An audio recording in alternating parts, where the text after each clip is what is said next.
Thank you, Ms. Prosnick. That is a motion by Ms. Timish and a second by Ms. Prosnick. Are there any questions, any discussion? All those in favor? Aye. And that's unanimous. Our next order of business, do I have a motion regarding the trustee election? I'll do it. Consider and take, I make a motion to consider and take action with respect to canvassing the May 6, 2017 Board of Trustees election. Based on the results from Denton County and Tarrant County, I move that the board adopt the order declaring the results of the election, electing Christy Hassett to place 6 and Tracy Scott Miller to place 7, subject to taking the oath of office. Thank you, Ms. Sells. Do I have a second? Second. Thank you, Ms. Cox.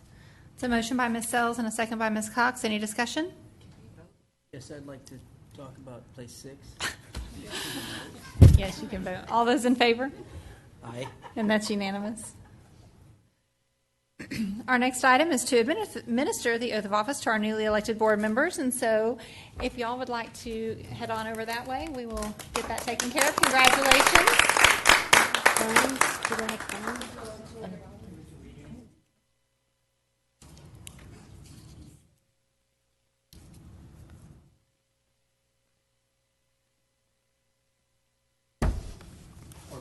It says optional. Okay.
Yeah, let's do separate.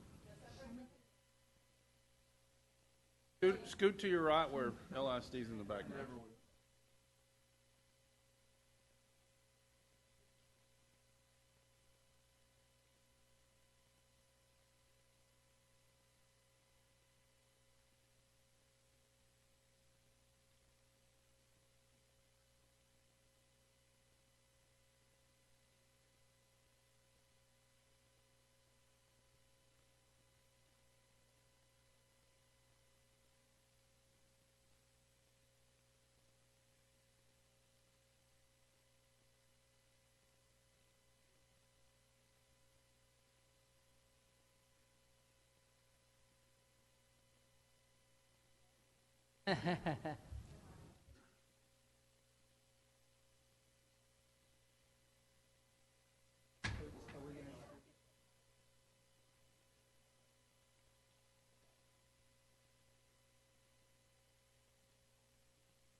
One with a swoosh.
Okay, well, we'd like to congratulate our two returning members, Ms. Hassett and Mr. Miller. Happy to have you back on the board.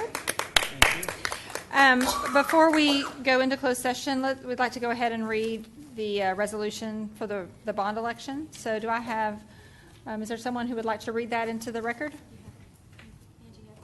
You have it? You want to read it? Whereas this Board of Trustees ordered by election to be held in said district May 6, 2017 on the proposition hereinafter stated, and whereas said the Board of Trustees, Christy loves this, investigate all matters pertaining to said election, including the ordering, giving notice, officers, holding and making returns of said election, and whereas the election officers who held said election have duly made the returns of the result thereof, and said returns have been duly delivered to the said Board of Trustees. Whereas it is hereby officially found and determined that the meeting at which this order was adopted was open to the public, and the public notice of the time, place, and purpose of said meeting was given as required by Chapter 551 Texas Government Code. Keep going? Okay. Therefore, it be ordered by the Board of Trustees of the Lewisville Independent School District that the Board of Trustees officially finds and determines that said election was duly ordered, that proper notice of said election was duly given, that proper election officers were duly appointed prior to said election, that said election was duly held, that the district has complied with the Federal Voting Rights Act and the Texas Election Code, and due returns as a result of said election have been made and delivered, and the Board of Trustees has duly canvassed said returns in all accordance with law and the order calling said election, that the Board of Trustees officially finds and determines that the following votes were cast said election on the submitted proposition by the resident qualified electors of said district who voted at the election. Proposition 4, the issuance of $737,550 million of bonds by Lewisville Independent School District for the acquisition, construction, and equipment of school buildings and the purchase of the necessary sites for school buildings and levying the tax in payment thereof, including the cost of any credit agreements executed in connection with the bonds. Against, that the Board of Trustees officially finds, determines, and declares the result of said election to be that the proposition so submitted has received a favorable majority vote in all respects as carried, that the aforesaid bonds may be issued and the aforesaid bond tax may be levied, assessed, and collected annually as voted and provided by law. Thank you, Ms. Cox. All right, we will now convene into closed session as authorized by Texas Government Code Section 551, specifically 551.071, 072, 074, and 082. The time is now 6:15.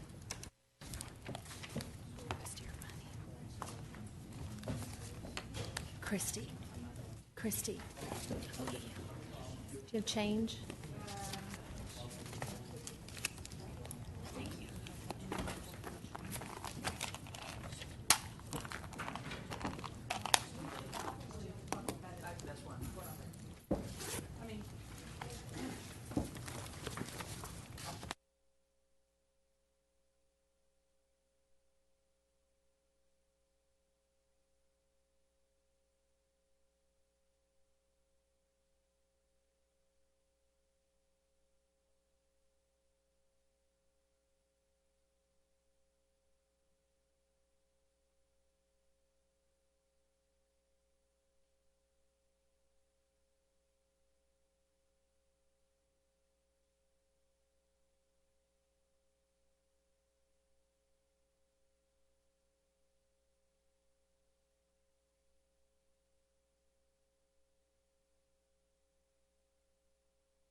got a bunch.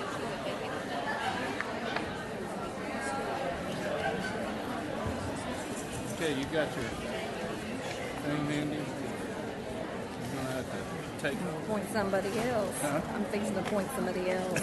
Make a motion. I don't want this position. Hey, they were out here doing the work. We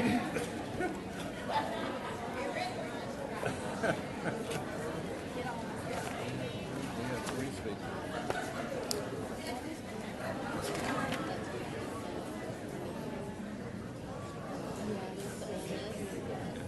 Those will be for you later.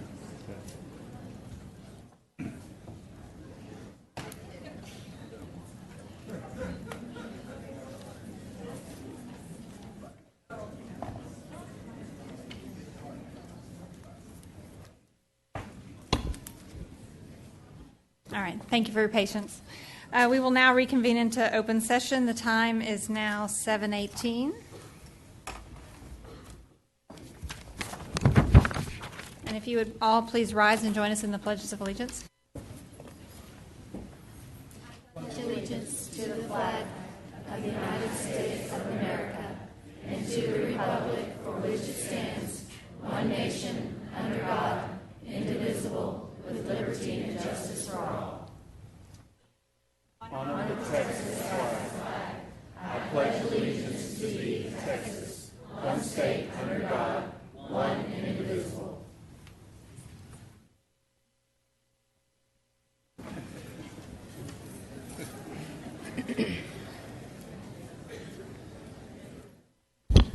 All right, well, we want to welcome you all here tonight to our May board meeting. It's so great to see a packed house, and that was awfully fun to hear the pledges with lots of people. Just as a reminder, meetings of the board are open to the public but are not meetings of the public. Lewisville ISD Board of Trustees meets monthly in a regular meeting to receive reports from staff and take action on recommendations from the superintendent. The board receives the agenda and all supporting documentation approximately 10 days in advance of regular meetings, and this allows us to ask and receive answers to many of our questions in advance of the regular meeting. This is a change in protocol. It means lengthy discussion or a litany of questions on every item of the agenda often is not necessary, and as a board, we do have appropriate knowledge and preparation for responses regarding the content of our meeting tonight. There are students and other guests present. To maintain decorum, respectful behavior is expected, and disruptive behavior and/or comments will not be allowed. So, first of all, I guess would like to take a moment at our 6 o'clock when we opened up our meeting. We had the opportunity to welcome our returning board members, and so I just want to really take a moment to acknowledge Mr. Miller and Christy Hassett, and we want to congratulate them on their reelection.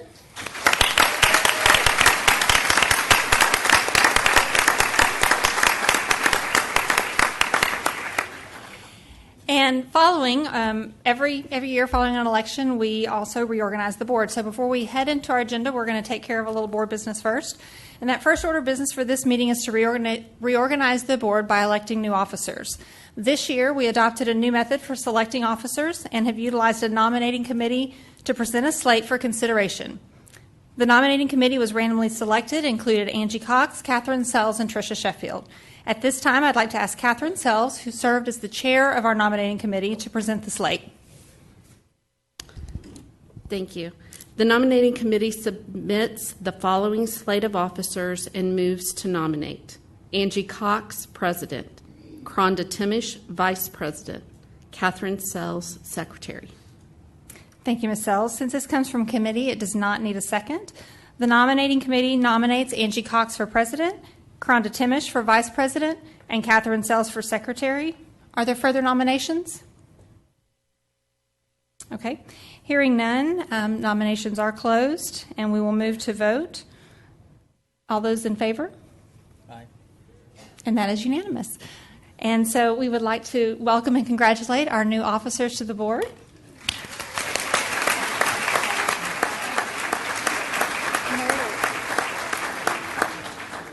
And so now, Ms. Cox. Oh, I don't have a gavel, but if I did, I would pass it. That's quite okay. Well, I would like to extend a welcome again to Ms. Hassett and Mr. Miller to the board. Welcome back to the board. And a sincere appreciation, Ms. Sheffield, for your leadership and all you've done to help lead us. So thank you very much. I hope I can do as good a job as you did. So thank you. Okay, our first order of business is to consider action items discussed in closed session. So do I have a motion for personal recommendations? I move all personal recommendations be approved as presented by administration. That's a motion by Ms. Hassett. Do we have a second? Second. Second by Ms. Timish. Any discussion? All in favor? Motion. Okay, do I have a motion to consider the principal at Southridge Elementary School? Oh, go ahead. Okay. I move to approve Wivona Ullman as Southridge Elementary School's principal as recommended by administration and a personnel selection committee. Motion by Ms. Sheffield. Do we have a second? All in favor? Okay. Motion carries. And she is out here. Would like to call. Okay. Come on up.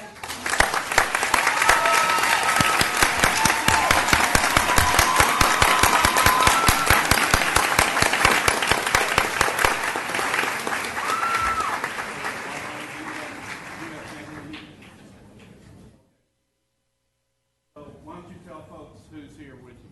I have my two wonderful children here whooping in the audience. My daughter, Sophia, who just graduated from Duke, last name is a biomedical engineering.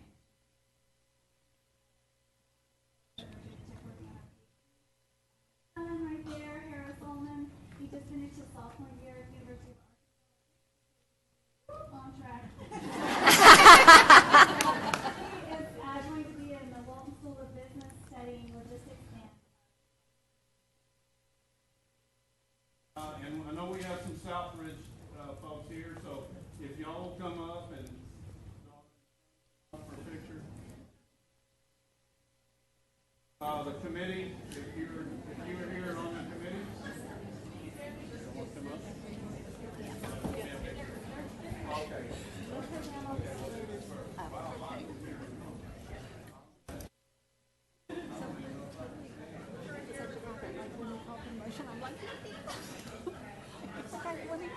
Come on up. And he goes, she's here. Like, okay, well, let me just run through to home break. I would like to make a motion to Sheffield run this way. So I can take notes.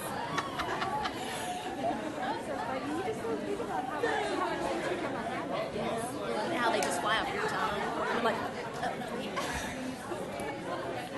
oh my gosh.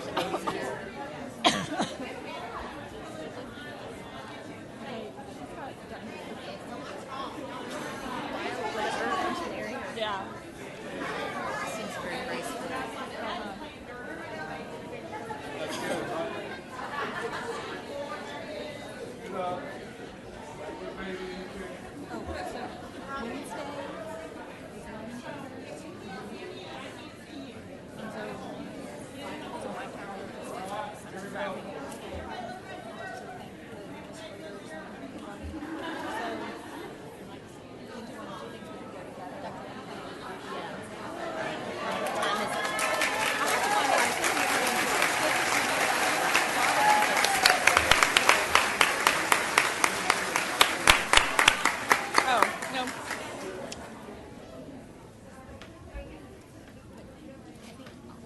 Oh, go ahead. I'm sorry.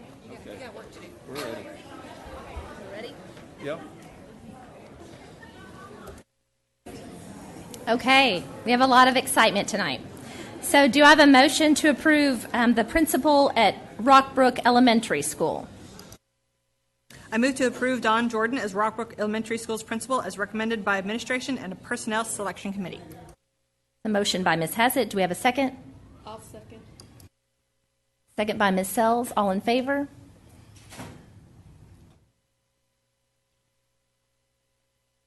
Would you please come forward? Ms. Jordan.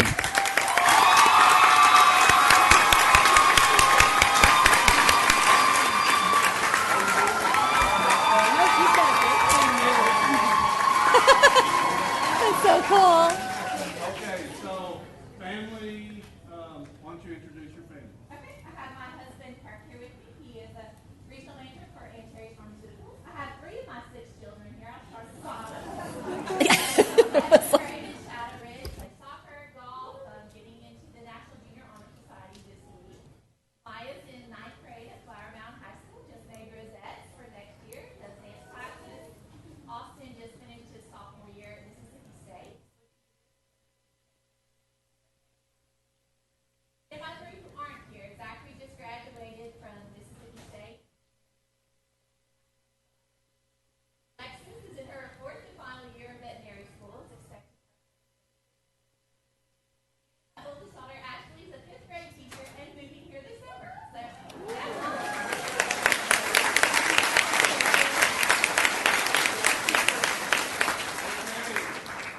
Staff, come on up. You too. Nice to meet you. Thank all of y'all. Good to see you.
We won't have anyone here pretty soon. Yeah, I know. That was 50 right there. Okay, next item. Do we have a motion to consider the principal at Wellington Elementary School? I'll make the motion. I move to approve Tammy Braun as principal of Wellington Elementary School as recommended by administration and a personnel selection committee. Okay, we have a motion by Ms. Sells. Do we have a second? Second, Ms. Hassett. All in favor? Okay. Tammy, come on up.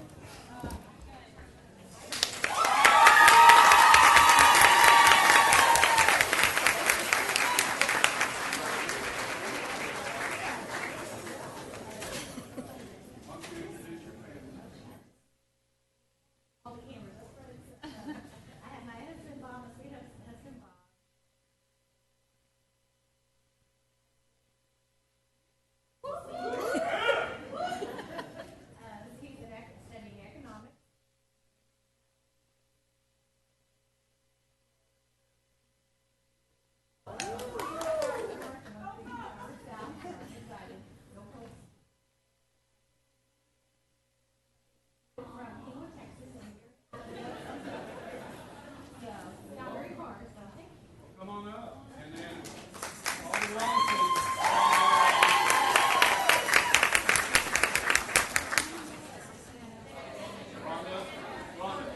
Rhonda. How are you doing? Hey, she is so proud. I'm so excited. What year are you? Wait for your senior. Here we go. Now let's lay on Mom and Dad.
Okay, lots of celebrations tonight. So do we have a motion to approve the principal at Prairie Trail Elementary School? Ms. Cox, I move to approve Wendy Vaughn as a principal of Prairie Trail Elementary School as recommended by Administration and Personnel Selection Committee. Okay, we have a motion by Ms. Prosnick. Do we have a second? Second by Ms. Sheffield. All in favor? Okay, Miss Wendy Vaughn, come on up.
Okay, congratulations to all of our new principals. We're very excited.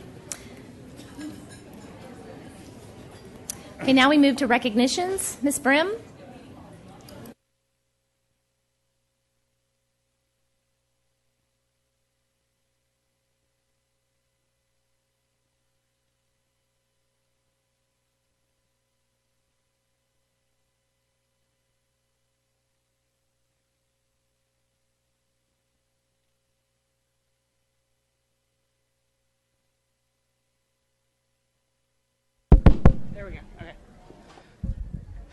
Okay, as you can tell, we have approximately 11 billion recognitions for tonight.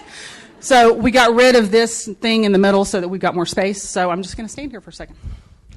Up first tonight, we have Skills USA Texas State Contest. 3 Dale Jackson Career Center Hello, I'm students Randall Holder. recently I'm the walked principal away at Dale from the Jackson. 2017 Skills USA Texas State Contest as champions. Congratulations to Noah Gray and Alex Nechaparenko, who earned first place in building trades for the wooden bike they built, a tedious project that required many hours, attention to detail, and lots of patience. In addition, Kyle Hassett earned first place for the second year in a row in cabinet making, as well as Best of Show and overall Best of Show for the chest of drawers he built, an intricate and beautifully made dresser that also requires many hours, attention to detail, and lots of patience. In addition to being a Grand State champion, Kyle is set to represent Texas in the National Skills Competition in Lewisville, Kentucky this summer. Skills USA is a partnership of students, teachers, and industry representatives working together to ensure America has a skilled workforce. At the annual Texas Skills USA Championship, more than 7,000 students are competing in 100 occupational and leadership skill areas. Congratulations, Noah, Alex, and Kyle.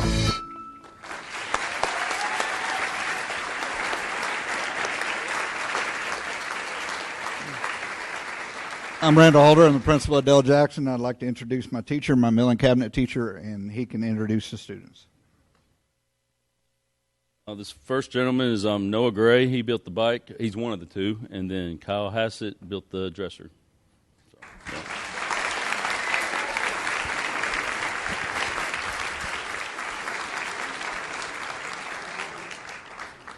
yeah.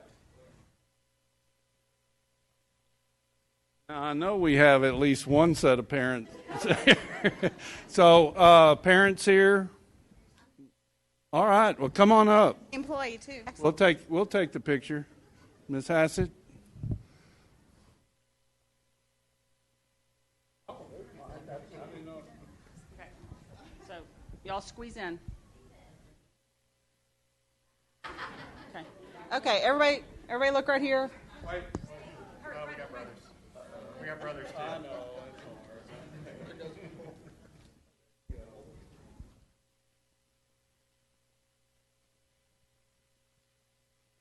Okay, everybody look here and smile.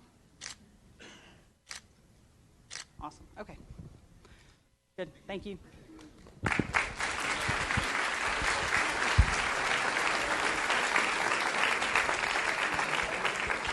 Okay, next up we have the UIL Academic Meet.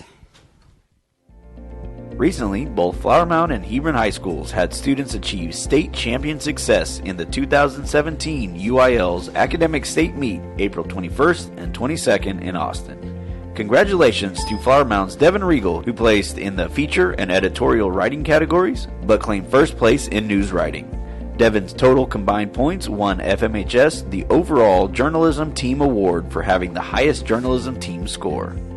In addition, Hebron's Anthony Allum took first place in science. Both students began preparing for their state success at the beginning of the school year, and at each level of competition, including district, regionals, and state. UIL Academics offers more activities than any other UIL division. With 29 contests at the high school level, more than 500,000 students participate in UIL academic contests, which gives them the opportunity to build upon the academic skills developed in the classroom. Congratulations, Devin and Anthony. Lewisville ISD is proud of you.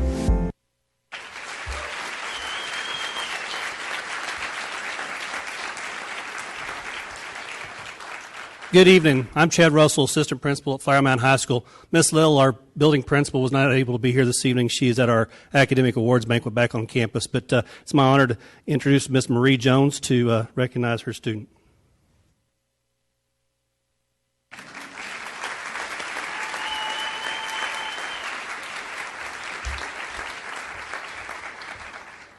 Hi, my name is Dedrick Buckles. I'm assistant principal at Hebron High School. I have the pleasure of filling in for our building principal, Scott Finch, who's attending the Golf State Championship at this time, and not Austin area. So at this time, Georgetown. Appreciate that. Georgetown. At this time, I have the great pleasure of introducing Anthony Allum from Hebron High School, representing the Science UIL Academics.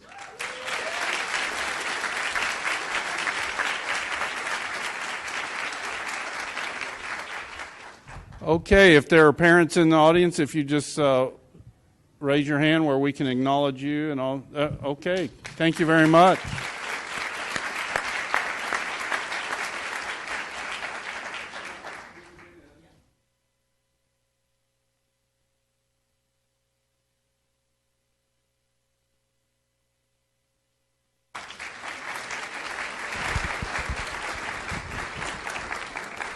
Right, next up, we have the 2017 Technology Student Association State Competition.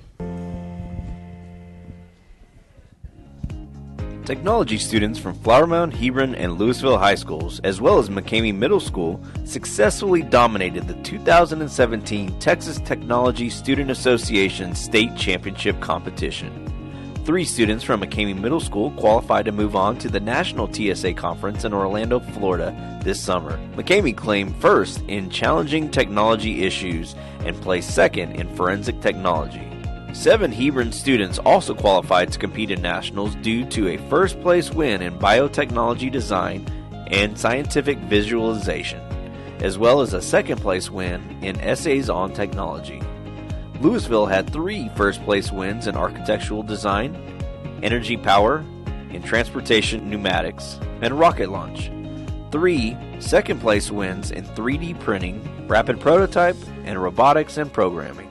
And 4 third-place wins in architectural design, engineering design, and kits woods. Flower Mound placed second in state overall with 55 first place, 49 second place, and 33 third place wins. FMHS also received the Outstanding School Award and State High Point Excellence Award. 36 Jaguars were in national qualifying events. Congratulations to these students and teachers for all their hard work and dedication to the technology field.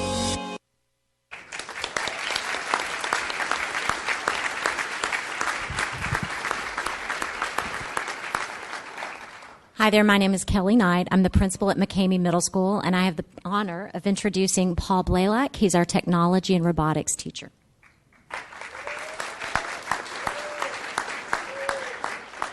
Thank you, Mrs. Knight. I am very honored to introduce the 3 students from McCamey Middle School who will be going to the Technology Student Association National Competition in Orlando, Florida this summer. From left to right, we have Mashika Goville, Caitlin Drew, and Ruthwick Kellogg. Thank you very much. Okay, parents of these 3 great. All right, so thank y'all so much for being here. Okay, I want your picture.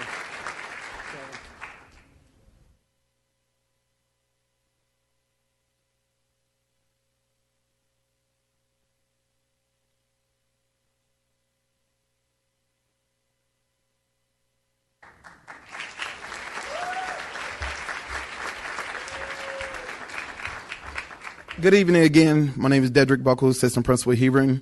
I have the pleasure of bringing up Dale Rogers, who's going to introduce these wonderful TSA students. Thank you, Mr. Buckles. Good evening. Hebron had a very good year this year in the competitive events. At the state competition, we had 10 state champions. We had 8 runner-ups and 5 third-place individuals.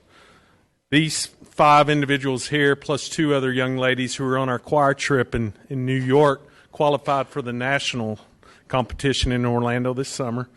Badehi Perky,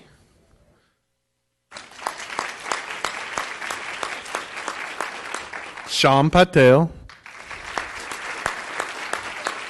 Arpan Patel, Anthony Allen, and Rahul Vina.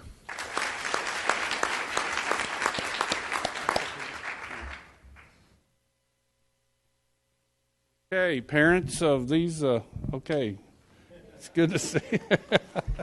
All right, thank y'all for being here.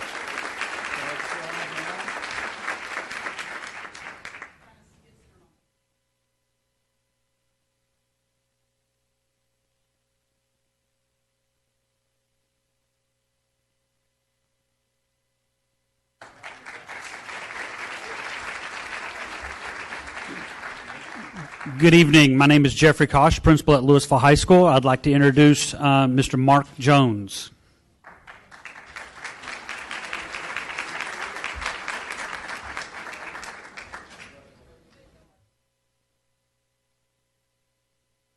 Thank you, Mr. Kosh. It's a great privilege to be here, and we thank you for celebrating with us. The 157-plus membership of LHS Technology Student Association sends you greetings, and we are thankful for this opportunity to share with you our winnings. We had 3 best in state, and that's a first place medal. And it used to be you could win like a first place, a number 1, 2, or 3 kind of deal. But now if you get a medal, you are the very best in the state of Texas. And we had 3 categories. We had 2 second place and 4 third place, and then many others that went on down to 5th place. But I'm excited about these 3 gentlemen that are with me. The first gentleman is Eduardo Alvarez.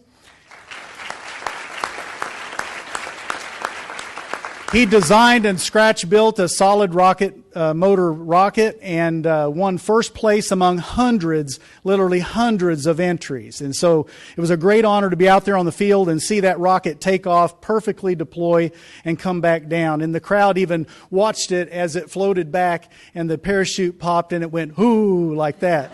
I didn't know we'd win because it's judge's choice. They had several judges, 4 different judges, but it was fantastic to see his rocket take first in state. And I'm excited about that. The next contestant was Ook Mang. He took first place. He drew a tiny house and a trailer to go along with it and took best in state. It's a big deal when you are the very best in the state of Texas. And then Connor Mihelic, I think he should have had best in state also. He took second place. And he built an FTC robot and programmed it, and it was on a static display for TSA. We had some others. We had 21 that attended the state. We had actually 16 who attended, but 21 entries that went, and I'm extremely proud of them and look forward to all these younger ones coming back. I'm getting almost all of them back next year, so we should be back with you again. Okay. Now stay here. Okay, parents of these students. Okay, thank you all.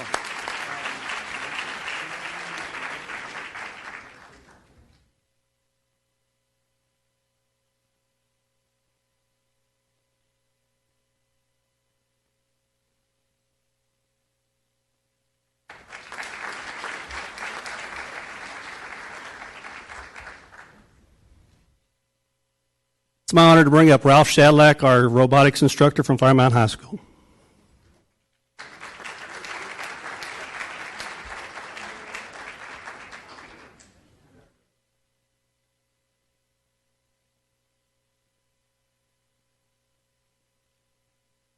Let me start giving you the names of our students. Tonight also is Academic Achievement Award at Flower Mound High School, so we only have partially not everybody here, but the majority are still here. First one, Emily Duff, Charlie Gu, Matt Fleetman, Juan Yi, Garrett McGee, Ashley Lee, Thor Gustafson, Soham Patel, Saravan Maranrani, Amy Song, Kathy Tang, Mrs. Fleetman, Mr. McGee, and Carter Henry are the people that are here tonight with us.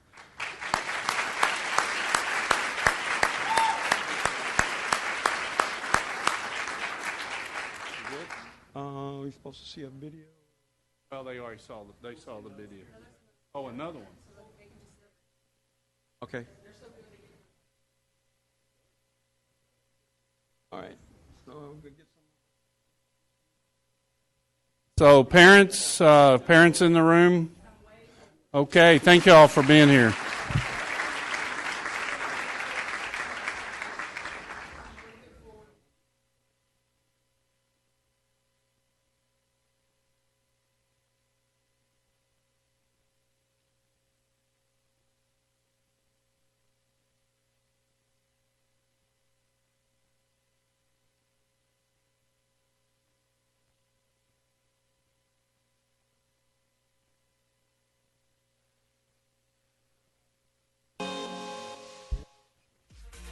Four Flower Mound High School VEX robotics teams participated at state and qualified for nationals, with Team 2019F placing second and earning awards for skills and programming.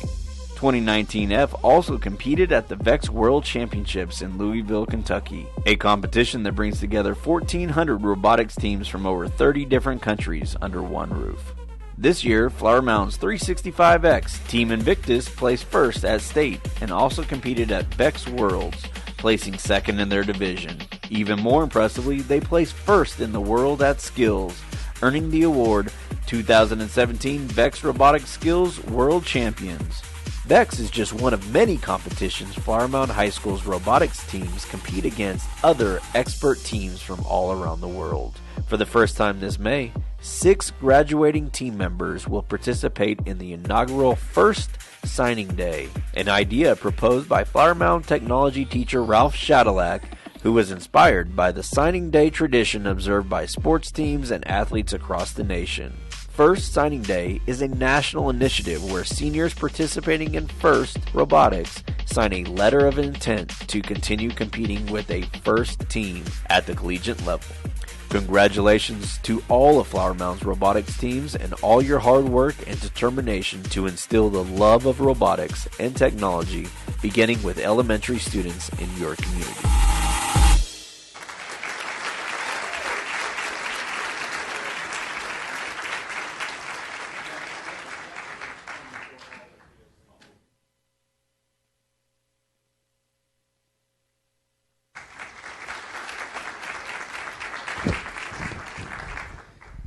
Up next, we have the Texas State Junior Classical League Latin Contest. Bringing Texans interested in classics together since the late 1960s, the Texas State Junior Classical League fosters the study of ancient Greek and Latin topics in the modern age. This year, Flower Mound, Marcus, Hebron, and the Colony High Schools had 27 students place first through third in the 2017 Texas State JCL Convention in San Antonio, Texas.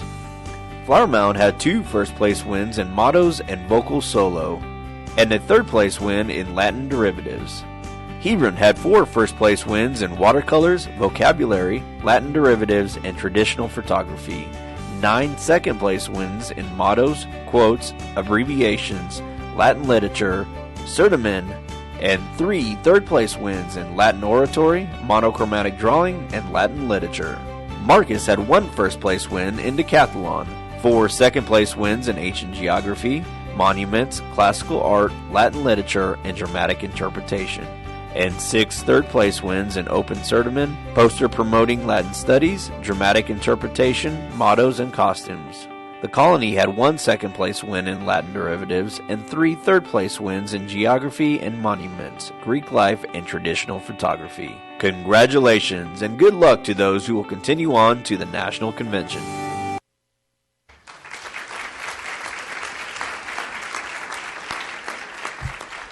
My pleasure to introduce Adam Sells, our FMHS Latin instructor.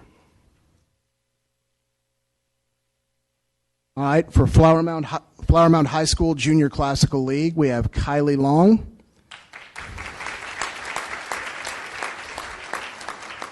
and Kendall Doty.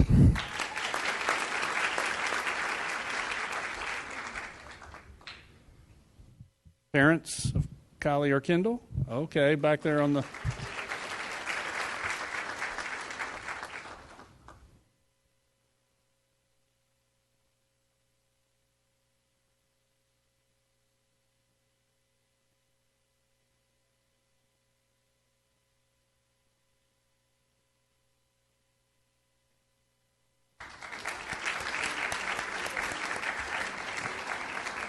Hi, I'm Gary Schaefer, the principal of Marcus High School, and it's my honor to introduce our Latin teacher, Magistro Santos.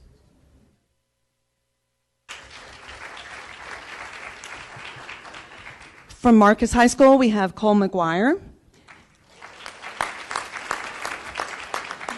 Breeza Westrope, Ananya Bashiam, Sarah Salim, Josh Kim, Chris Vickers, Annika Nielsen, and Jade Anderson.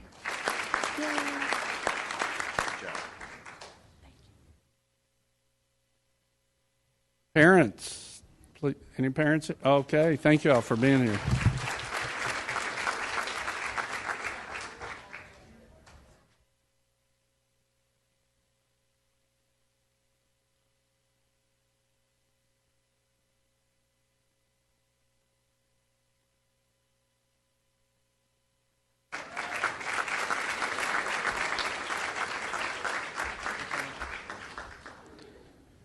Good evening. I'm Tim Baxter, the principal at the Colony High School, and it's my privilege to introduce Miss Jenna Laurie, and she will introduce you to our students.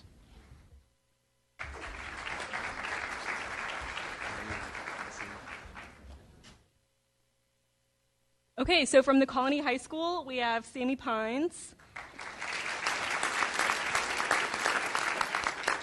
Noah Pye, and Marty Friedenthal.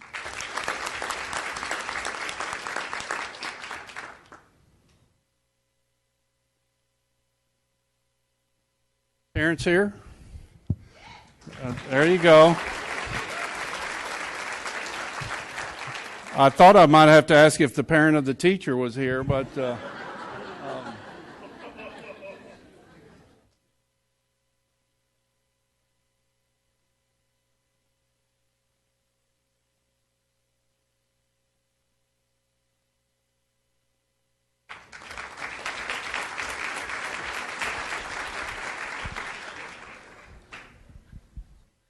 Up next, we have the Interscholastic League Press Conference State Convention.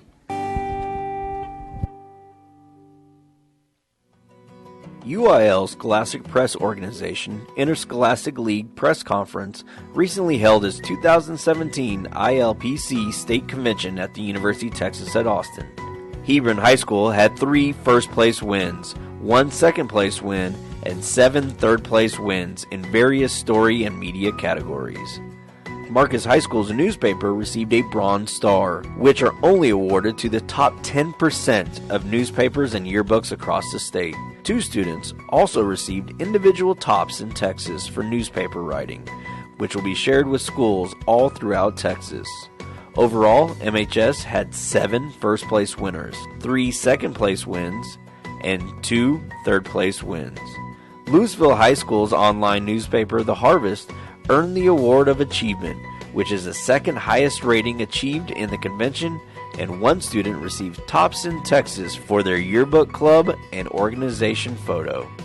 Overall, LHS had 7 first-place wins, 2 second-place wins, and 7 third-place wins. Congratulations to all these hard-working Journalism State Award winners.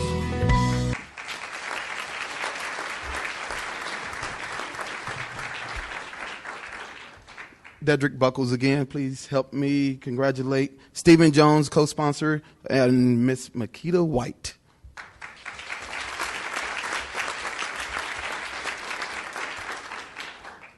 All right, we got 4 of the 8 people here today, so I'll just introduce them real quick. Amna Hussein from our yearbook staff, who got 3rd place in on-site photography. And then we have 3 here from our online newspaper, which got a Bronze Star at ILPC, but Saida Rizvi, Yusra Walrus, and Shreya Rao.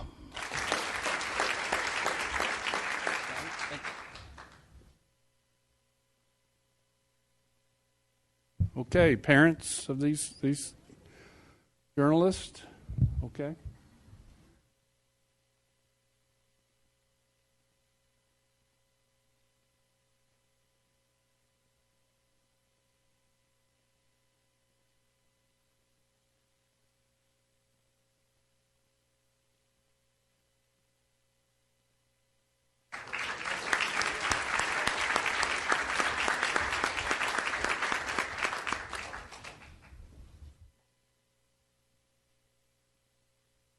From Marcus High School, I'd like to introduce our journalism teacher, Miss Luana Hill.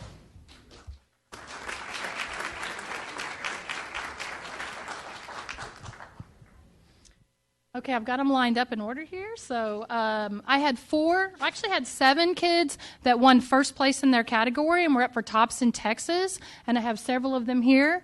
Nick Fapiano for infographics.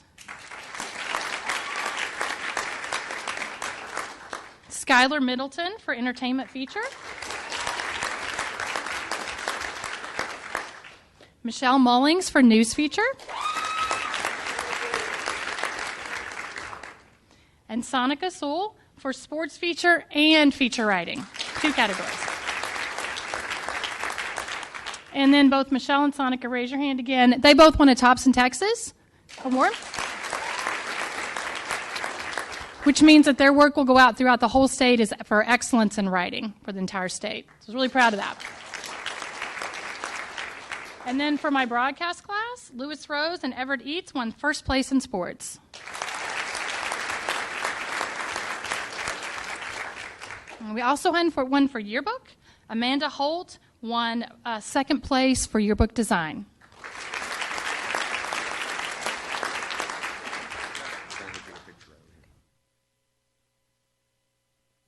Okay, I know there are some parents over here because other parents. Okay, in the back.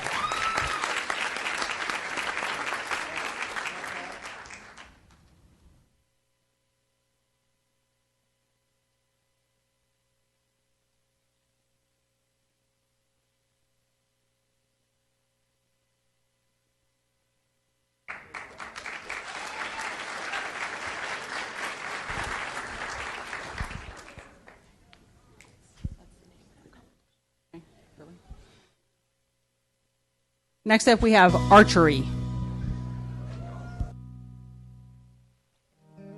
For the second year in a row, Lewisville ISD had 2 campuses placed in the top 3 of the Texas Parks and Wildlife State Scholarship Championship. This year, Lamar Middle School's archery team took 3rd place in the competition.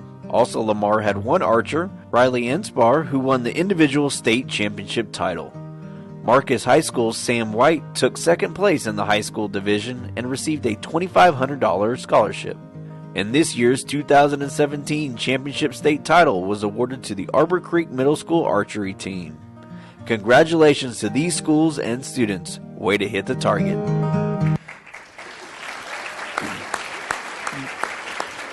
Good evening. I'm Coach Bavisette from Lamar Middle School. It's my honor and pleasure to present these archers to you tonight.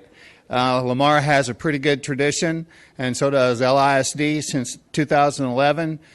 We've had 7 straight state titles, 5 of those to Lamar and the other 2 to Arbor Creek. So we're pretty good with the archery here in Lewisville. So I'd like to introduce my team. Oleana. There we go. Noah Merchant. Ella Kroll. Micah Kowalis. Olivia Smiley. Canoliana Freslo. Thomas Morris. Colton Boyd. Kathy Meeks, and Riley Einspar, your state champion. All right. Oh, and I forgot Claire. Sorry, Claire. Don't get old. All right. So, any parents in the audience? Okay.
Hello, good evening. I'm Joni Finch, the principal at Arbor Creek Middle School, and I'm proud to introduce Dan Mannery, our outdoor ed instructor. Thank you, Ms. Finch. It's my great pleasure and honor to introduce to you this year's state championship archery team, Arbor Creek Middle School.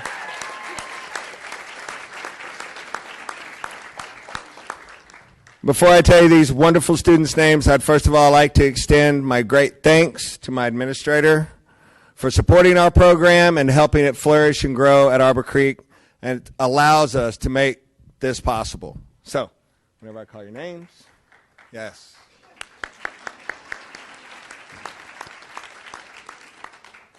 It's in here somewhere. Ethan Edwards. Hannah Scott.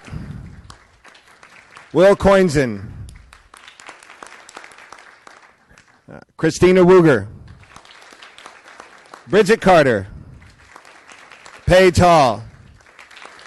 Miguel Ameson. Haley Dirks. Jenny Chin. Grayson Maynard. Jackson Hott. Lindsay Manus. Amanda Godfrey. And Kennedy Duncan.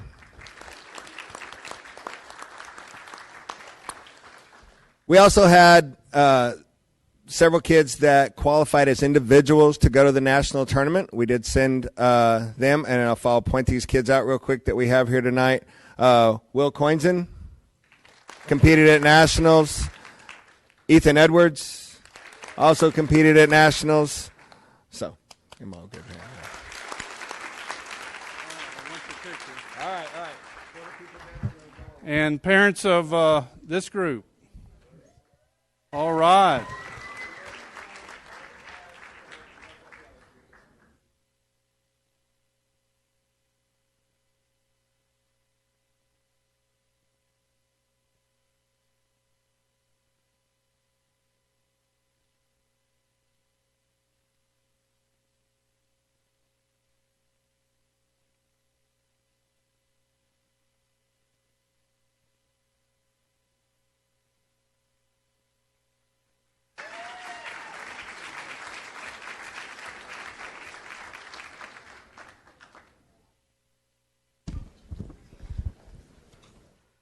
Next, we have one act play. 2 Lewisville ISD schools placed in the top 3 of the UIL 2017 One Act Play State Championships. Hebron High School was named the second runner-up in the UIL One Act Play 6A State Championships for its performance of Elizabeth Rex. Hebron also claimed the title of Best Overall Technical Crew, and Brooke Loy was named to the All-State cast for her performance. The Colony High School continued its dominance in theater by winning the UIL One Act Play 5A State Championship title with its performance of Second Samuel. TCHS also took home the UIL's inaugural award for the top class 5A theater team. TCHS's Fox Elrod was named the Samuel French Top Performer, which is given to the best actor in the state, and Amanda Johnson was named to the All-State cast for her performance. TCHS has now won 2 of the last 3 Class 5A one-act play state titles, also raising the trophy in 2015 for its rendition of The Lost Boy.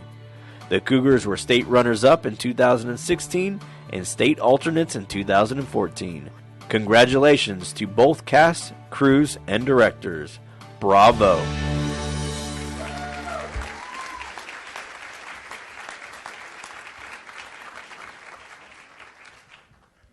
Please help me congratulate Liz Shear for putting a lasting imprint and making history for Hebron High School for the theater department and the one act play. So I appreciate what she's done and what she's doing for our program. Thank you all as well. Liz.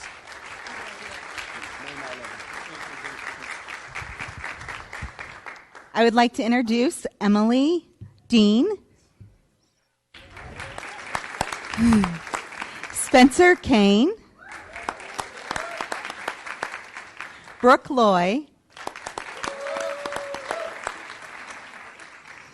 Next is, I'm forgetting all of your names for some strange reason, Shelby Ellen, Tiffany Dang,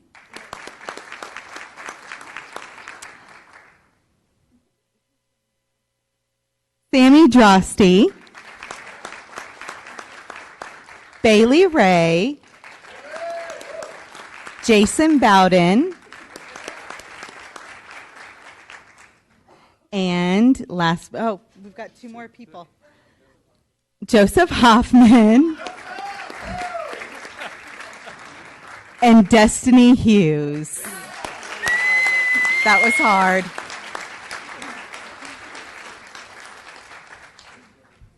Okay, parents of this great group, I had the privilege to see both of these groups at state. It's just amazing shows that they put on. So, parents.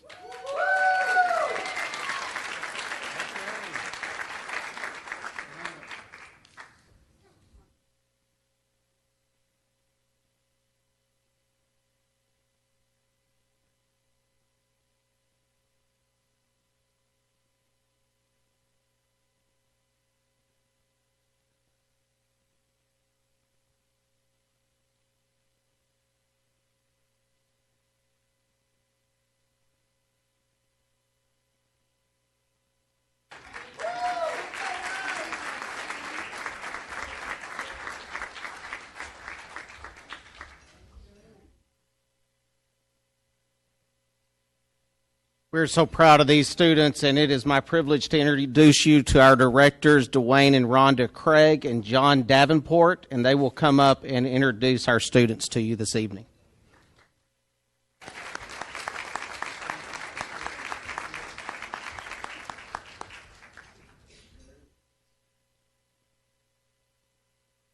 There's a lot of us. Okay, James Martin, Braden Prater, Amber Johnson, Ian Hennepin, Kelly Hudson. You don't have to step out because I can't see. Aiden Call, Sebastian Tristan, Shay Coates, Jenny Gibson.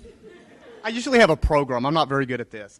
Alex Linsky, Weston Pinshot, Caitlin De La Rosa, Samantha Olinsky, Fox Elrod, Amberly Burchard, Erica Walker, Julia Light, Scout Villarreal, Brinkley Orpeza, Anna Singleton, Maddie Cady, and Ethan Buckley. Is that right? Okay. And our tech director, John Davenport. Oh, I'm sorry. There's another row behind us. Okay. Reagan Thornburg, Sarah Jarrett, Allison Hess, Ben Loud, and Michael Richens. Okay.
Okay, and next up is a theatrical design competition.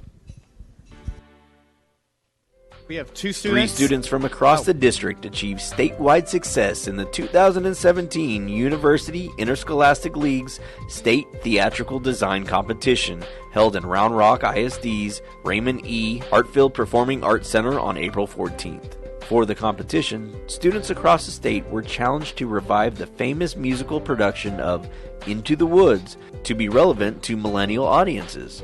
All designs needed to be original and could not copy any other live or animated film, stage, or broadcast versions of the play. Representing Flower Mound High School is Anusha Chowdhury, who took second place in the 6A UIL Theatrical Marketing Design category. And the Colony High School's Julia Light took third place in the 5A UIL Theatrical Marketing Design category. And fellow TCHS Cougar Anna Singleton claimed the 5A UIL Theatrical Costume Design State Championship title. Congratulations to these creative students. Lewisville ISD is proud of you.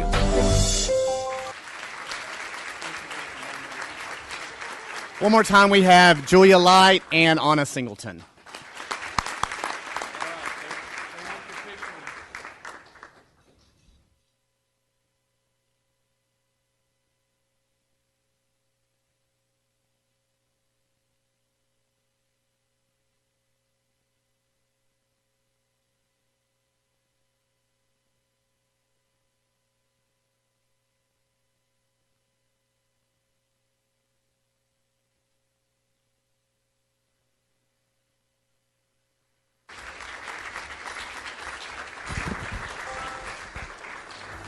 Next, This we year- have Scholastic Art and Writing. Here, more than 330,000 works of art and writing were submitted in the Scholastic Art and Writing Contest, an awards program presented by the Alliance for Young Artists and Writers, whose mission is to identify students with exceptional artistic and literary talent. With less than 1% of the submissions being recognized at the national level, Lewisville ISD is happy to congratulate the following students. Flower Mound High School's gold medal winners include Raji Kulasharesta, Max Woods, and Julie Atkins. Julie also received a $500 award for being named the best photographer for a junior across the nation. Hebron High School's Nazim Dalirafar received a gold medal. She was also awarded the Gedenk Award for Tolerance, which was only awarded to 6 out of the 330,000 entries received. These students have been invited to attend a special awards ceremony at the world-famous Carnegie Hall in New York this summer. Congratulations to these amazing students.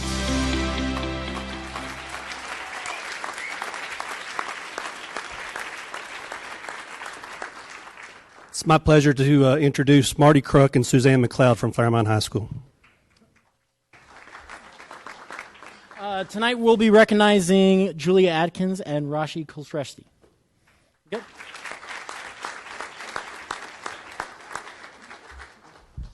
I have the pleasure of introducing Ross Hines, so he can introduce our contestant. All right, from Hebron High School, this is Nassim Delafar.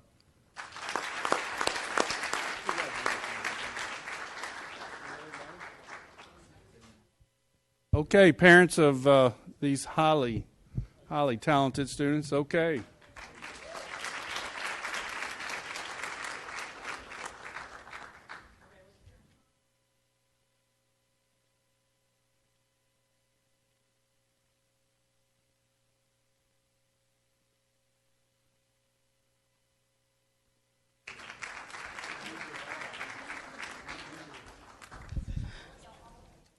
Next up, we have the Texas Art Education Association Visual Art Scholastic Event, or VASE. The mission of the Texas Art Education Association's Visual Art Scholastic Event, or VASE, is to recognize exemplary student achievement in visual arts by providing art students and programs a standard of excellence in which to achieve. Overall, Lewisville ISD had 16 students earn prestigious VASE awards, 9 of them Gold Seal winners, which is the highest honor one can earn in VASE. In order to earn this honor, a panel of jurors evaluates and rates each state entry to determine the degree that each work demonstrates originality of concept, technical expertise, understanding of the Texas essential knowledge and skills, and the interpretation of students' stated intent. Artworks receiving an exemplary rating are awarded the State VASE Medallion. Then, the state jury panel will select distinguished Gold Seal winners from those artworks receiving an exemplary rating.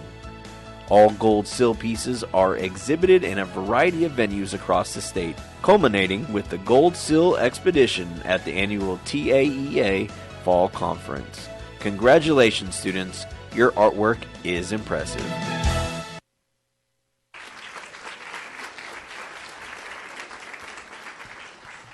Mr. Crook, if you would introduce our Flower Mound High School students. All right. Tonight, Max Woods couldn't join us, but then Jocelyn Yoon, she could join us. Jocelyn, come on now. There we go.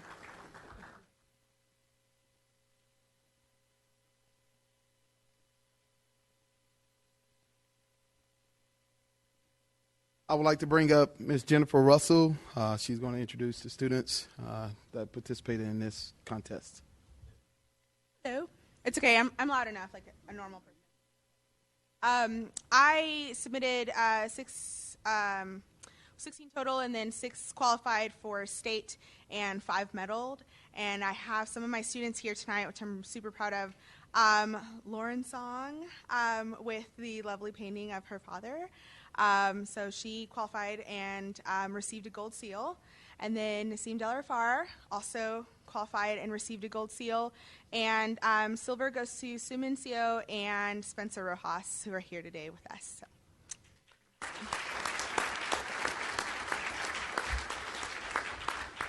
Amanda Wernicke, principal at the Hebrew ninth grade campus. I'm obviously short. So excited to introduce Ross Hines, who will introduce our outstanding talented freshman. All right, we had 16 entries, and 5 of them made it to state. Of the 5, 3 of them received gold seals. So Eloise Park and Jungmin Kim, and I just went blank. Where are my people? I'm staring at them.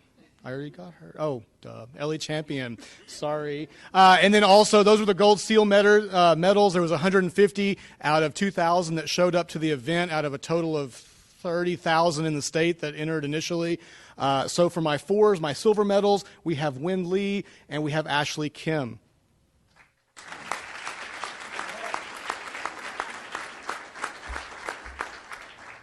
Good evening. My name is Missy Head. I'm the Fine Arts Coordinator for Lewisville, and I have the honor of introducing Brooke Wilkie. She won a silver medal at VASE. She's from LHS Kilo.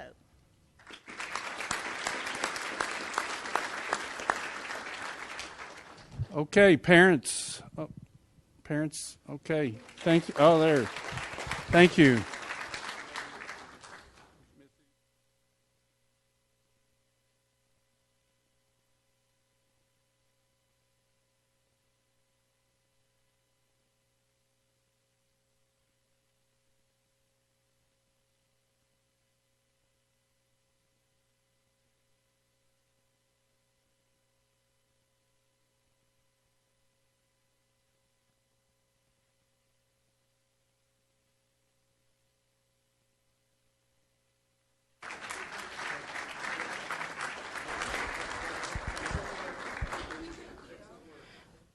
Next up, we're going to be recognizing some very important music conference awards that we won.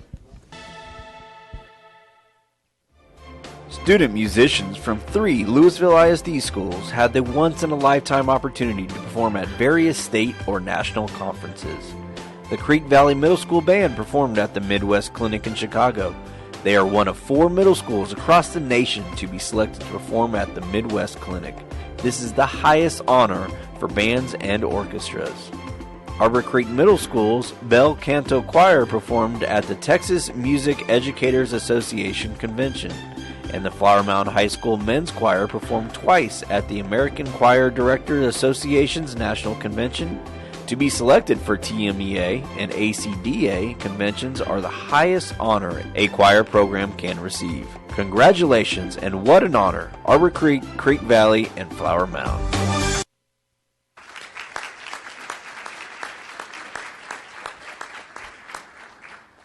I'd like to introduce my choir directors, Hallie Radenbaugh and Tony Ugolini. And Miss Ugolini can come up and introduce the girls. Hi, these are a few members of our Bel Canto Choir. A lot of them, as you can see, some of them were here for archery earlier. They're very involved, so they're off playing soccer, trying out for theater, doing a bunch of stuff. But here we have Hannah Scott, Christina Wooger, Mariana Rooks, Jade Dupre, Jenny Chen, Avantika Sahu, Heather Nixon, there we go, okay, Ellie Hott, Amy Baumgardner, Claire Clausen, Ty Summerall, Stephanie Rios, and Alice Way. Thank you. Yes. And we just wanted to thank our administration as well, Ms. Finch, as you just met, for their support throughout this entire process. Thank you very much. Okay, parents of this group. All right, there you go.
Good evening. I am Dr. Nicole Jund. I am the proud principal of Creek Valley Middle School, and it is my honor this evening to introduce to you Miss Kim Cooley, our Director of Bands. This is her 5th year at Creek Valley Middle School.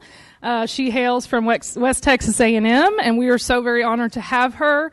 It was certainly her vision that helped to allow our students the opportunity to have this experience that I was very blessed to get to share with these kiddos this year. And also I'm honored to introduce to you Mr. Kyle Ayub, who I don't see yet, but I am guessing he is coming. He hails from the University of North Texas, and he was also, he's right here on the end, was also our first year teacher of the year this year, which is a huge honor, and so we're so very proud to have him. Joining us on stage this evening, and I don't want to steal anybody's thunder here, but we also have some 9th graders who helped get our kiddos here. And I would be remiss to not thank our community and our parents, and certainly our school board and our school district for always being such awesome supporters of the fine arts, because you don't get a trip to Chicago without everyone working very hard to get there. So thank you all so much for being a part of that. We would not have been able to do it without you. So, and certainly Mr. Watson, thank you so much. So without further ado, turning it over to you guys. Thank you.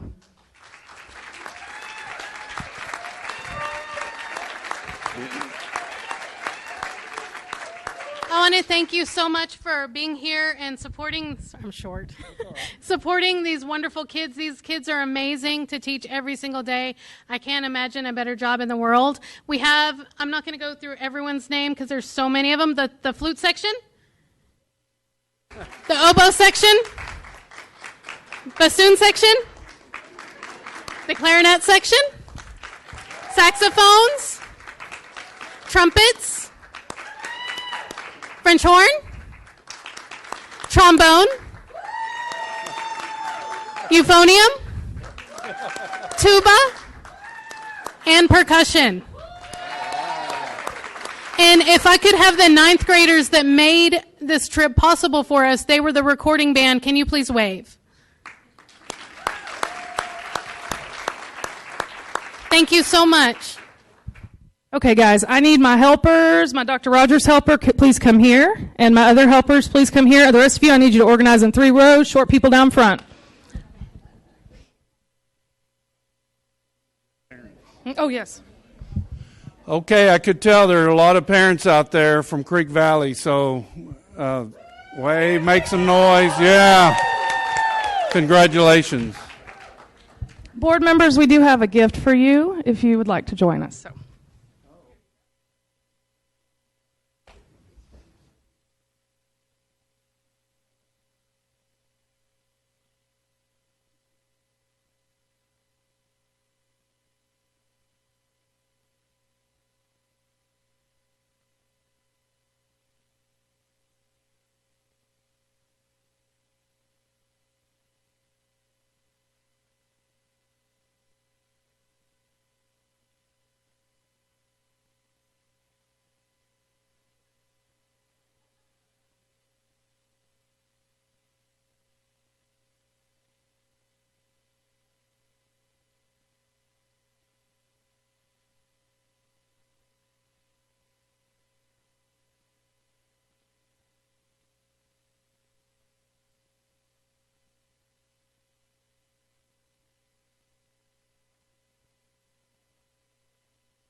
I'd like to introduce Dr. Mark Rohr and Lindsay Swartwood to recognize our Flower Mound High School Men's Chamber Choir. So the guys coming in before you, saying, as we mentioned at the National ACDA Convention in Minneapolis, and represented both school, district, town, and state, actually, and nation well at an international festival. We're not going to go with the names individually because the guys have gone with the concept of one voice, one sound, and one dream all year long, which is sort of the logo of the group. But the guys in front of you have worked really, really, really hard for the district and for myself and for Lindsay Swartwood, my co-director. And we're just really, really, really proud of what the guys have accomplished. So I want to give a quick thank you to Bill Watson and to Rhonda Godby who helped us with a lot of logistics and a lot of support, because to get 37 guys from here to Minneapolis, Minnesota the first week of March and back on time and under budget was quite an achievement, but we managed to do it. So this is the Flower Mound High School Men's Chamber Choir.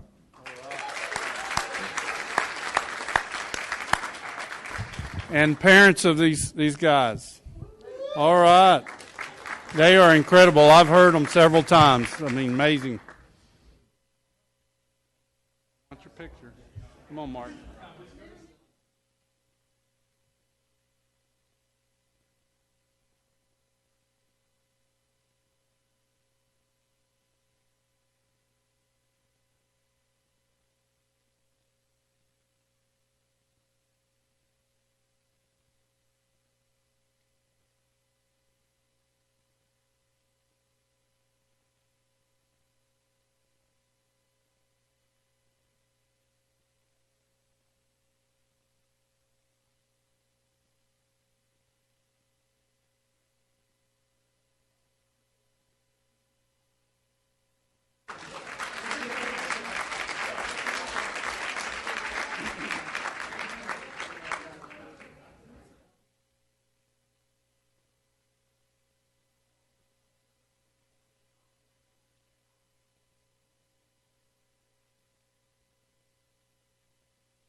Okay, while we're getting set up, I don't know of a better way to start your week than to see all these students getting these awards. So I know most of the parents are gone, but let's just give them a round of applause. They truly are shining stars.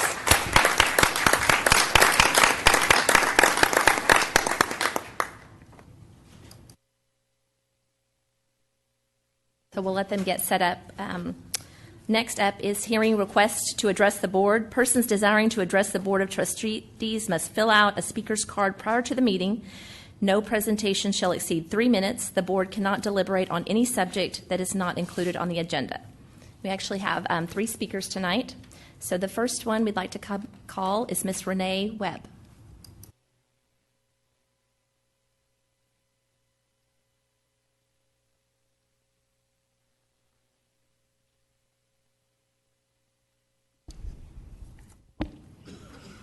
Hi, thank you. And you're right, that was wonderful to see all those talented kids. That was exciting. I come before the board today respectfully requesting a review of the transfer request process. For those of you who may not know, I sat on the Boundary Committee for LISD in 2012-2013, completed the Inside LISD program in 2013, and sat on several LISD committees in addition to being involved in PTA for the last 10 years. Recent events have brought to my and other parents' attentions that improvements could be made to benefit both the district and students and their families. First of all, timing of transfer requests. If it were possible to have a tiered transfer request system, split schools are dividing students into multiple secondary schools for the purpose of balancing populations based on building capacity. For the students at a split school, there could be a program whereby students can volunteer to request a transfer to the less populated school at the beginning of the school year prior to the desired school year attendance, rather than April prior to the attendance.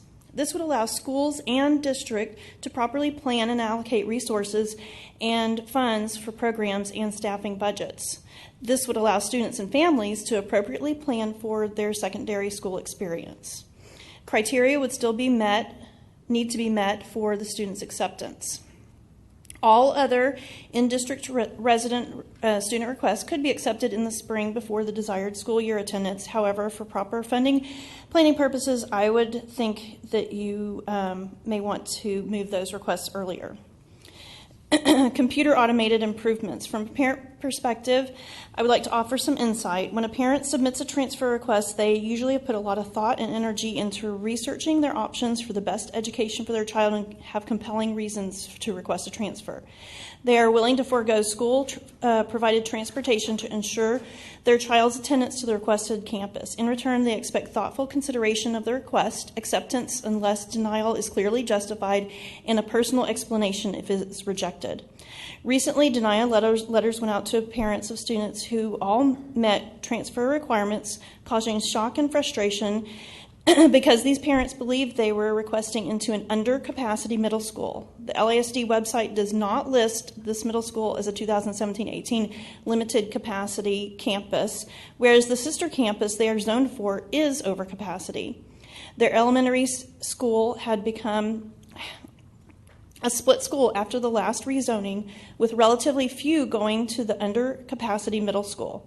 The principal of the under-capacity middle school announced at the incoming 6th grade open house in January that there was room for more for 2017 school year and when they were inviting transfers. The rejection letter response was a very impersonal and merely cited campus capacity and/or transfer requirement requests not met as the reason. Since the rejection appeared... Renee, I'm sorry, you're 3 minutes. Okay. Thank you.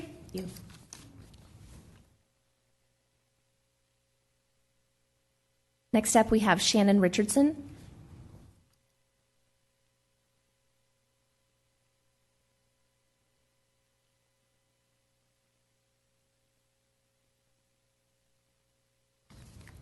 First, I'd like to say congratulations for re-election and the passage of your bond.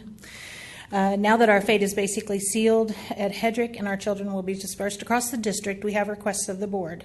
Considering we do not feel like we had a say in the retention of our school, we ask that the board offer town halls, listening groups, or opportunity for parents to express their concerns and or desires for the handling of their children. Have these town halls at centrally located areas and different days so that all parents can attend. All parents want to have a say in the treatment of their child. Disenfranchisement is often the reason that parents take their children out of public schools and put them into charter schools. Busing for children living more than half a mile from their new school, including late buses for elementary kids so that no child has to miss out on extracurricular activities, clubs, or tutoring because they have to catch a bus because their closest school no longer is within walking distance. Right of first refusal for teachers displaced by destruction of the elementary. This is something that is considered fair throughout the business world and we believe should also be offered via the district as well. No long-term teacher displaced by this decision should have to compete for their job with new hires. We also ask that a retention bonus for all teachers displaced by the destruction, including College Street. The district has already put this on the table, and I ask that they consider this so that we do not have teachers leaving before the end of the school year so that they can be assured of a job. We ask that you hire enough translators so parents can speak to administrators or staff without worry that their lack of fluent English would not allow them to get their point across about their child. We ask that you handle our children with dignity so that they will not be isolated, shamed, or embarrassed because they receive their supplies or lunches through charity programs. Everybody deserves to be treated with dignity and respect, and our children whose families are struggling should be no different. We ask that the ability to get supplies at their home school instead of having to travel across town for the opportunity to pick up supplies at a school that they may not have transportation to reach. And finally, we ask that you consider these items so that our families know that you have our children and their families' best interests at heart and that the promises made were not made just for the sake of votes and for the passage of your bond. Thank you. Thank you, Ms. Richardson. Next, we have Amelia Palmer.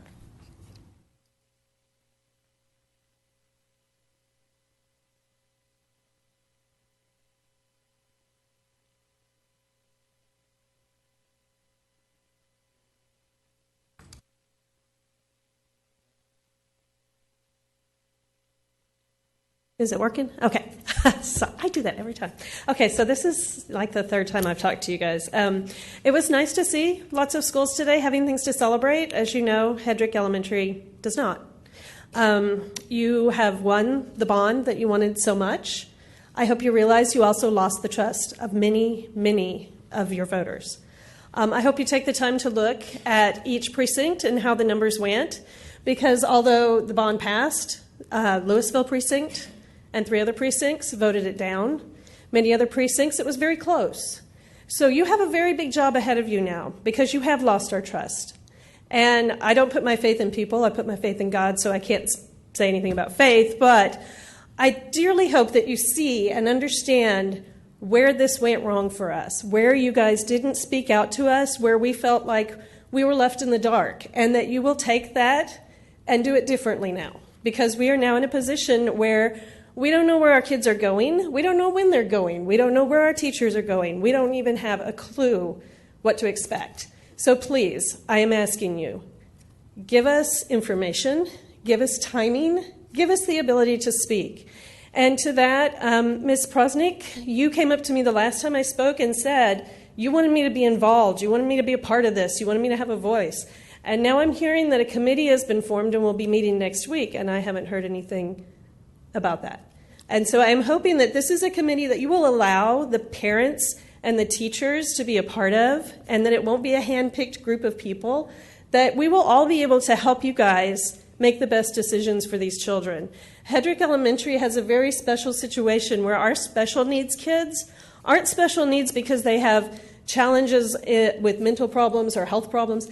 They have emotional problems. You have refugee children who come from very difficult situations, and these teachers and our principal have spent a lot of time learning how to help them, and they can take that information and help the other schools that will be getting these children if you let us work with you. And so my biggest request is that you do things differently now for us, that you come to us and you talk to us and you let us talk to you, and you don't keep us in the dark about the details of what's going to happen to the kids, because I think that we can help you do a really good job and make this transition smoother. And my regret would be if you did not reach out to us and you continued the way things were before, where we were just left in the dark. We were not told anything.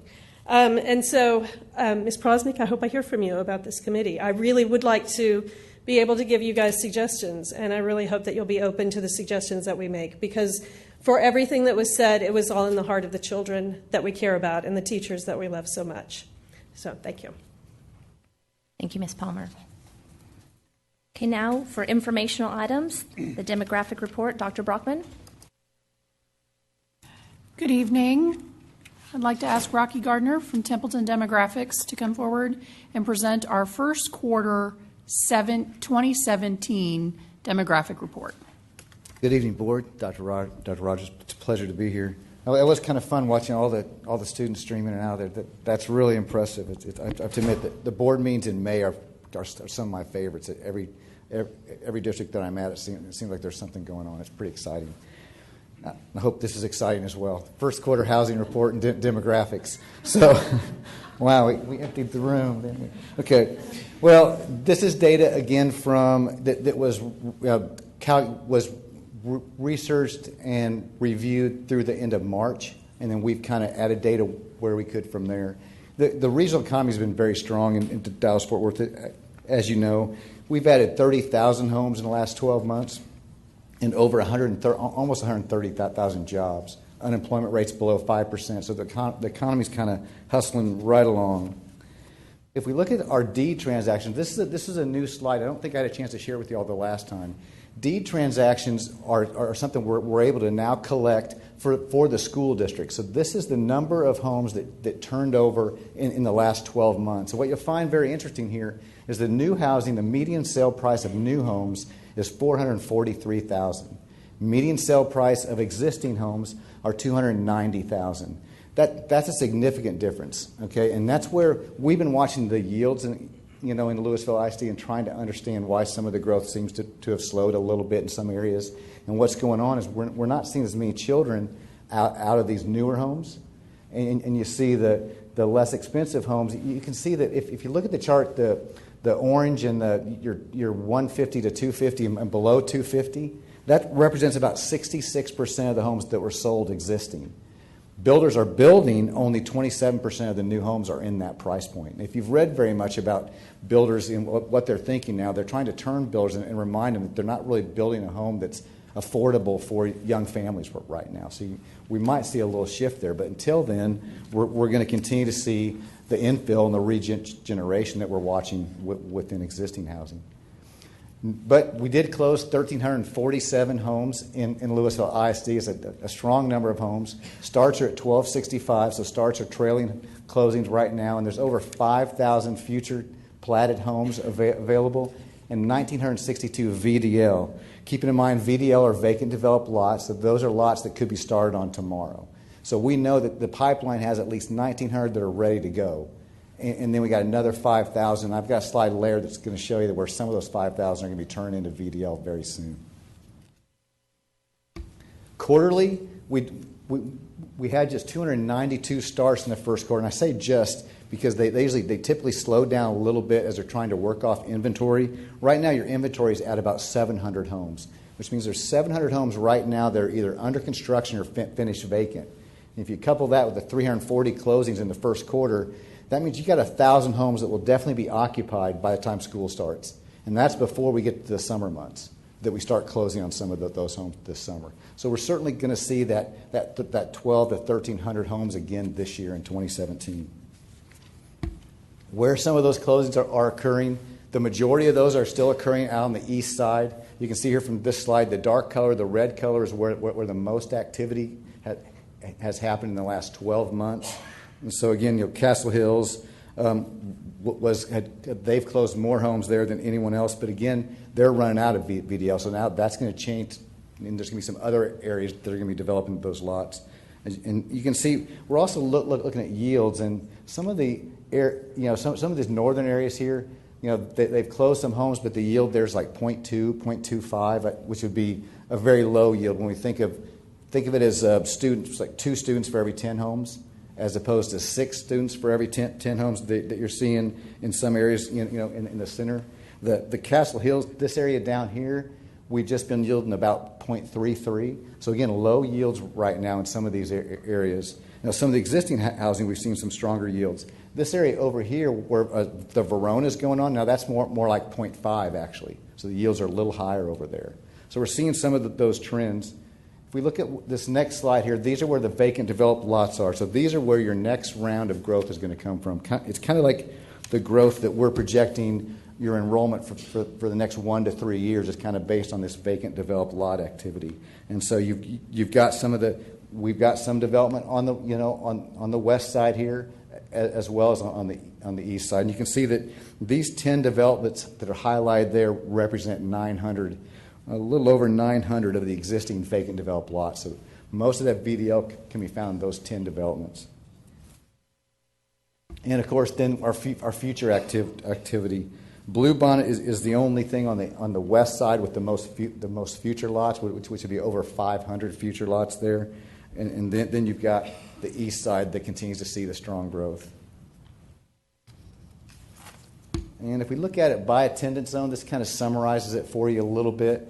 Again, you see the Tom Hicks zone there. If you've got a yellow or a green number, then it's either the first or second highest in any one of those columns. So yellow represents the highest. So Tom Hicks had the most annual starts, the most annual closings. Their inventory is the highest. So again, they have the most homes that are either under construction or finished vacant. And then they've got 333 vacant developed lots, which is second to Flower Mound. Now, these are a couple newer slides too. This is just to give you a visual of where all your activity is going on. The district has about 2,000 lots that are available to build on right now. Those are the areas in green that are active. Then you see the yellow. That's where your future development is. And we've got a slide that says groundwork's underway for 1,450 lots. Those 1,450 lots are coming from the future development. So they aren't quite vacant developed lots, but there's some groundwork underway. And we also have some of this future lot delivery where some of this groundwork is going on. You see that we've got 191 lots, on this over here. So this is all areas that are in yellow, but now they're delivering lots. 223, 52. So that's future activity that's going to turn into VDL. So think of that, those 2,000 vacant developed lots, plus that's going to come online, in the next year. And all this is just to kind of reinforce that trends are going to continue right now in Lewisville. There's nothing really that's causing the builders to slow down. And then I added this slide just to give you a picture to kind of think about when you think about the number of homes that are being built. This gives you the idea of some of the yields around those areas. So this is just kind of a little picture of what we're seeing this year. Again, we're seeing some lower yields down here in this Castle Hills area, 0.4, 0.35, 0.58. Some stronger yields in Flower Mound, the 0.6, 0.65, and again the center there around 0.4. So just to give you an idea. Hey, Rocky, on the yields, so we're talking about elementary, middle, and high school students. Combined. So if it's a 0.58, then for every 2 homes, you may yield one student. 0.58, yes. For every six students for every 10 homes. That's right. So, something like that. And about half of that yield is elementary. If we wanted to break it down by type, it generally works out sometimes a little bit higher than that, but right around, like if you're seeing a 0.65 yield, 0.35 of that could be elementary, just to kind of give you an idea. But generally about half. We've also got a few slides here of some multifamily development going on, and this is multifamily construction, and I've got it kind of I broke down by east and west of I-35. You can see here, there's 1,500 units. That's part of the bridges. Understanding that 200 of those are now under construction, so there's some of that construction. The Realm with 4,000, there's about 423 of those that are under construction, so that's going to be some significant stuff going on over there. The yields there are like 0.09 in some of these apartments, so keep that in mind too. It's really small yields in some of these. And if you look out at like this area out here with these 699 units, I think that's called Ravello at Stonebriar. That's a real high-end apartment complex, and not going to yield a lot of students. And then you have some areas, Lakeside. They've been growing down here. Am I pointing at the right spot? Nope. Yeah, this is not Lakeside. This is the Hebron at 121 station. Some of that product there. Now they've been yielding closer to 0.3 out there. You're going to get more students when these 1,700 units are built. There's already, I noticed this today. I thought it was interesting. There's about they're yielding about 0.3 out there, and there's 1,400 units. So if this next 1,700 yields something close to that, you can see where that's going to be some pretty strong yields in those apartments there. If we go to the west side, we do have some development. There's the lakeside development, and again, some of that lakeside is the towers, and some of that's it's not going to yield very many students, but you do have some mixed use. I think this 550 here, this is a mixed use development that's going to be residential and commercial. You're not going to see real high yields there, but in the Riverwalk up here, this 221, again, it's less than 0.1 yield. So most of the apartment development that's on this west side is not going to yield a lot of students. This next, so we get into enrollment projections. This is your historical enrollment, and we've plugged in the PEAM snapshot data now into this enrollment. So you begin to see there, where your growth was. No, I skipped a slide. This doesn't match mine. This is your state enrollment. I don't want to scare you. Those 59. Yeah, we don't have 5 million students in Lewisville ISD yet. It's pretty strong growth, though, but we're not quite there. I wanted this slide in here because I wanted to kind of set you up for the next slide. The state has seen a decline in enrollment growth for consecutive years, and that decline has been significant at kindergarten. Our kindergarten is down 20,000 students statewide over the last 3 years. So we've seen this shift where we were buzzing along, adding about 80,000 students a year statewide. A year ago, that number dropped to about 67,000. This year, that number dropped again to under 60,000. So we've seen a decline, but the significant amount of that has been at kindergarten. And I set that up because once you get a small kindergarten class, that trend continues throughout into the future and can cause some very strong enrollment trends. And I set that up because your enrollment has seen some similar patterns. The kindergarten has dropped off. Where you were 3,600 kindergartners just 5 years ago, and now that number is 3,374. So you've seen some decline in kindergarten. We believe we've turned a corner, and some of that kindergarten is going to start coming back. We think we've seen some birth rate data at the zip code and the county level that shows that 5 years ago, birth rates kind of picked up a little bit again, and some of those students are going to come back. And so even though our enrollment is continuing to show some decline in Lewisville ISD, we're growing. I know it's hard to think about 1,300 new homes, and then you look at your enrollment decline and you lose 140 students. Sometimes it's hard to put that together. But what you see is a very large exiting class.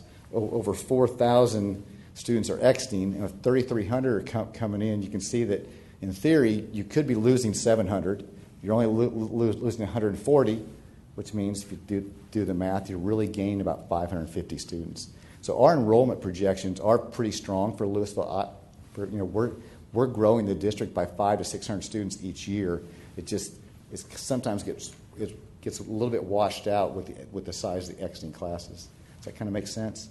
I kind of want to try to, so we're looking at enrollment over the next 5 years, putting you pretty close to 53,000 students, and we think you'll be at 54,400 in about 26, 27. In about 5 years, we think you can turn that corner to where you start seeing some positive enrollment change as those kindergarten classes begin to pick up. I've got these slides that have it all by campus. I don't have any significant comments there.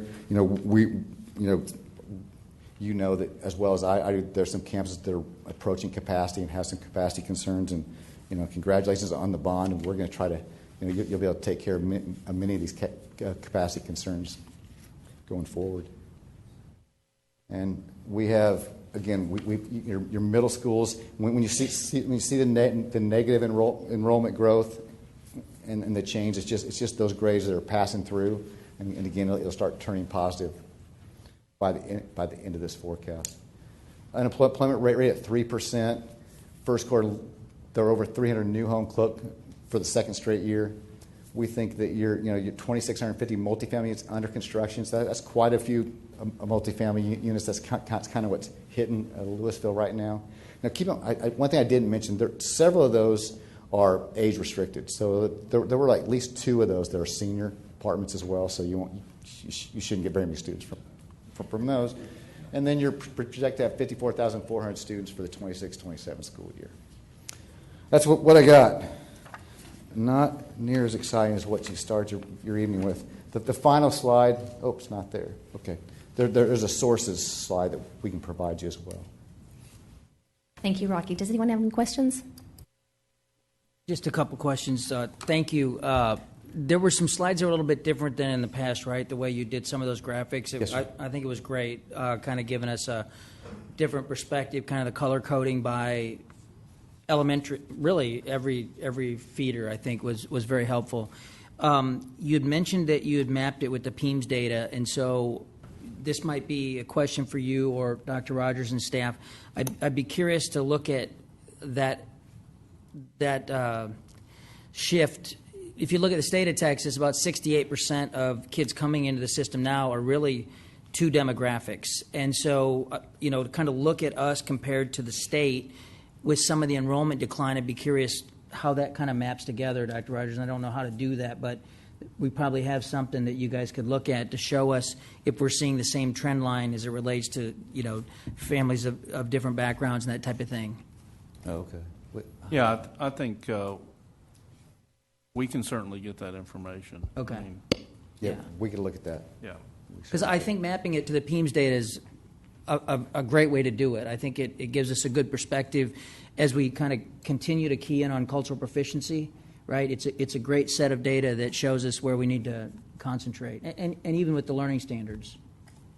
Sure. Yeah, and one of the things I think, demographers have to compete with is they work from snapshot to snapshot data, and of course we work from start of year to end of year data. So, so we have to make sure those pieces of data, work. But we can get that information. Yeah, we can certainly make some correlations there. Thank you. Could we get a listing of those developments that are age restrictive, just so I can Yeah, have the and list of I'm it? sorry. No, you do can you want me send. You can send it later. I don't Okay. need it right this very second. I haven't written down, just but later sometime. I'll send Dr. Brockman. That'd be and, great. She'll give them to you. Thank you. Any other questions? Thank you so much. All right. Great Thanks, y'all. presentation. Yep. Have a nice evening. Okay, legislative update. Looks like it's me. I'm very blessed to be able to serve. One of the great things Mrs. Sheffield did put in place is committees. So we have various committees that serve and are divided up in different things that we do. And one of them is the legislative committee, and I'm privileged to serve with Ms. Timish and Ms. Prosnick. So we kind of rotate on who gets to give a report. So Ms. Prosnick will actually get to wrap up our legislative session for us next month. But our 4 initiatives that we chose this year were on vouchers, funding, high stakes, and learning standards. So just to kind of give you a little update, now is where all the action is obviously happening right now. So the movement's happening very quickly. We have 13 days remaining until the very last day of May 29th. So a lot of bills are still appearing, and we'll be watching them very closely. So the Senate Education Committee, they're going to meet at 9 o'clock tomorrow, and the House is also meeting this week as well. So House Bill 2782 has received the approval of the House and now moved to the Senate for committee referral. The bill requires the Commissioner of Education to ensure that the state accountability system does not specify the percentage of districts that shall receive A, B, C, D, or F rating, and allows for possibility that all districts and campuses could receive an A rating. This is only one of several state accountability bills moving through the legislative, and it is likely we will be the hybrid of multiple proposals. We will keep you informed, and compromises are reached. House Bill 21 was met with the committee and substitute that added education savings accounts for special education and 504 students to the school finance reform proposed. It is currently in the Senate Education Committee. Senate Bill 463 moves to the sunset date to 2019 for individual graduation committees, currently set to expire this fall. The bill also includes students who entered the 9th grade before 2011 and 12 school year and are all still subject to tax testing. This bill is scheduled to be heard by the House Public Education Committee on Tuesday. Senate Bill 1398 amends current statute regarding placement and use of video cameras in special education settings. The bill is also scheduled to be heard by the House Education Committee on Tuesday. Senate Bill 1566 makes changes to various school board responsibilities and TEA authority to provide and require governance training. It is scheduled to be heard House Public Education Committee, shocking, Tuesday. Senate Bill 2144 would establish the Texas Commission on Public School Finance to develop and make recommendations for improvements to the current public school finance system for the new methods of financing public schools. The Commission would be required to report by September of 2018, September 1st. This is also scheduled to be heard by the House Public Education Committee on May 16th. And that is my report. Anything else? Ms. Hassett?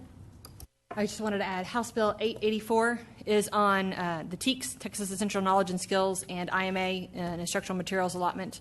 And this is one of the true bills I think that is going to impact 5.2 million students. I would strongly encourage all of the teachers and staff and parents to call your representatives and ask them to get this bill moving. If it doesn't get a hearing in the next 13 days, it dies. It's really a great bill, at least the start of it, that it will make the State Board of Education redo the TEKS to less than those that are today. So it really, really will be a starting point to helping the TEKS, and we need to get it moving or it's dead. Mr. Miller? Well, I think Ms. Cox's great review of all the bills, and I think itemizing it's helpful. And this is the time for us, with 19 days or 13 days left, to not delay in reaching out to the congressmen, the lawmakers, right? Senator Nelson, Ron Simmons, Pat Fallon, Tan Parker. This is our chance, and others. Some of these things strip away local control or go farther in giving us less control. I think the graduation committee is one where we've talked about that. people need to, I hope you all understand that means that the state believes that we are not capable of having a plan for a student who doesn't pass the STAR test. And there may be some very important reasons based on when that student came to us, their family situation, just a lot of things that we believe that we're best suited for, really, with our staff, in helping make that determination, not around a test, a flawed test, by the way. So this is the time to step up. I know Ms. Hassett on Tuesday of early voting was really gung-ho on this when one of our senators voted a certain way, and so I heard a lot about it that day. But this is the chance to continue to make a difference in 13 days left, and we need to be calling, because they do listen, believe it or not. They do listen, they do take the calls, and they tell us that they're getting the calls. So let's go get them. Thank you for reiterating that. Okay, next. Anyone else? Next, Dr. Coburn, we have GPA and class rank. Yes, ma'am. Mrs. Cox, members of the Board of Trustees, you will recall that class rank is an item that is linked with but not in policy EIC local, which was the policy regarding class rank, GPA, courses that count toward GPA, and GPA calculation. That was brought to you for final approval at the end of the cycle on December 12th, 2016. At that time, we told you we would bring class rank back to you this spring, which we are doing now. You may also recall that the decision was made and was brought to suppress class rank for our current freshmen, the cohort 2020. Those students have not seen a class rank yet because there are decision points to be made regarding class rank. We have had several of our neighboring districts that have made the news regarding class rank. This is a topic that's happening in many districts, particularly districts that have lots of high-performing students, like the kids that we've seen today, because one of the challenges is, based on the decision points, where do we benefit the most and the greatest, and how do we help our children? Our lead staff in guidance and counseling, Ms. Crow, Ms. Adams, and our counselors at the high schools have been polling, surveying, speaking with college admissions experts from around the state and the nation to try to come up with some of the best solutions that we can. We've also recently found out that our partners and our friends in the NTRC are planning on bringing this forward in September as an item to discuss, and many of us are collaborating on bringing the best research forward as we continue to look at this. Also, much of this comes from the legislation, the top 10% rule that is now 20 years old. It's hard to believe. Where currently our top 10% graduates get automatic admission to Texas A&M University, the top 7% to the University of Texas. That has been a driver. We are required by law to rank the top 10%. The decision points are, where do we go from there? We met with the curriculum committee. Dr. Rapp was kind enough to invite me to the curriculum committee. Mr. Miller, Mrs. Hassett, Mrs. Prosnick. And the recommendation brought to that committee that we're now bringing to you this evening is that we would like to continue to gather information, speak with our friends in the NTRC, and see what information they gather as well. We're not going to necessarily go with what our friends in the NTRC do, but the more information we gather, the more that can be helpful for us in making the best decision moving forward. Because there are a variety of decisions that we can make. Rank only the top 10%, rank the top 25%, continue to rank every student. Some other districts, notably Cy-Fair and Round Rock, have gone to cum laude, magna cum laude, those type of distinctions as well for their graduates. We also want to see what the Higher Education Coordinating Board is going to do in the next few months. They've tried to put their stake in the ground about class rank and where we should go. So there are lots of things happening timeline-wise. There is not a need to address class rank for the class of 2020 and beyond until the end of the fall semester, which would be mid-January of 2018. So we will be prepared after the NTRC meets in September to bring a 3-month cycle forward to you in October, November, and December, so that we can take any sort of action that needs to be taken, whether an administrative regulation or a local board policy, that will be timely enough to not further delay anything for our current 2020 cohort, who will be in the middle of their sophomore year at that time. Thank you, Dr. Coburn. Does anyone have any questions? Mr. Miller? I would just, I guess I'll speak for the committee, maybe to some degree for myself. I think that what's important to understand here is that our primary objective is to not deprive a student of something. It's rather to get the universities to look at the students, not their class rank, although the top 10% is a statutory requirement, as Dr. Coburn mentioned. We can't get around that, but we've talked for a couple years about graduate profiles and things that would cause universities to look at the student and not just where they are in their class rank. And we know that in LISD, in certain campuses in particular, we have a lot of GPA chasing because the difference between a 5.7 and a 5.6 on a weighted factor is not a lot for a student. Yet many of those students are also, without weighted factors, straight A's. So there has to be a way to differentiate them. But our intent is really to look at the student. Now, I would say that the leaning of the committee members, those who of us are not paid staff, was to move this to a board policy, probably, at least at this juncture, and to consider a way to suppress it. Now, that said, fully respect where Dr. Coburn and Dr. Rapp are in listening to the counselors and the staff and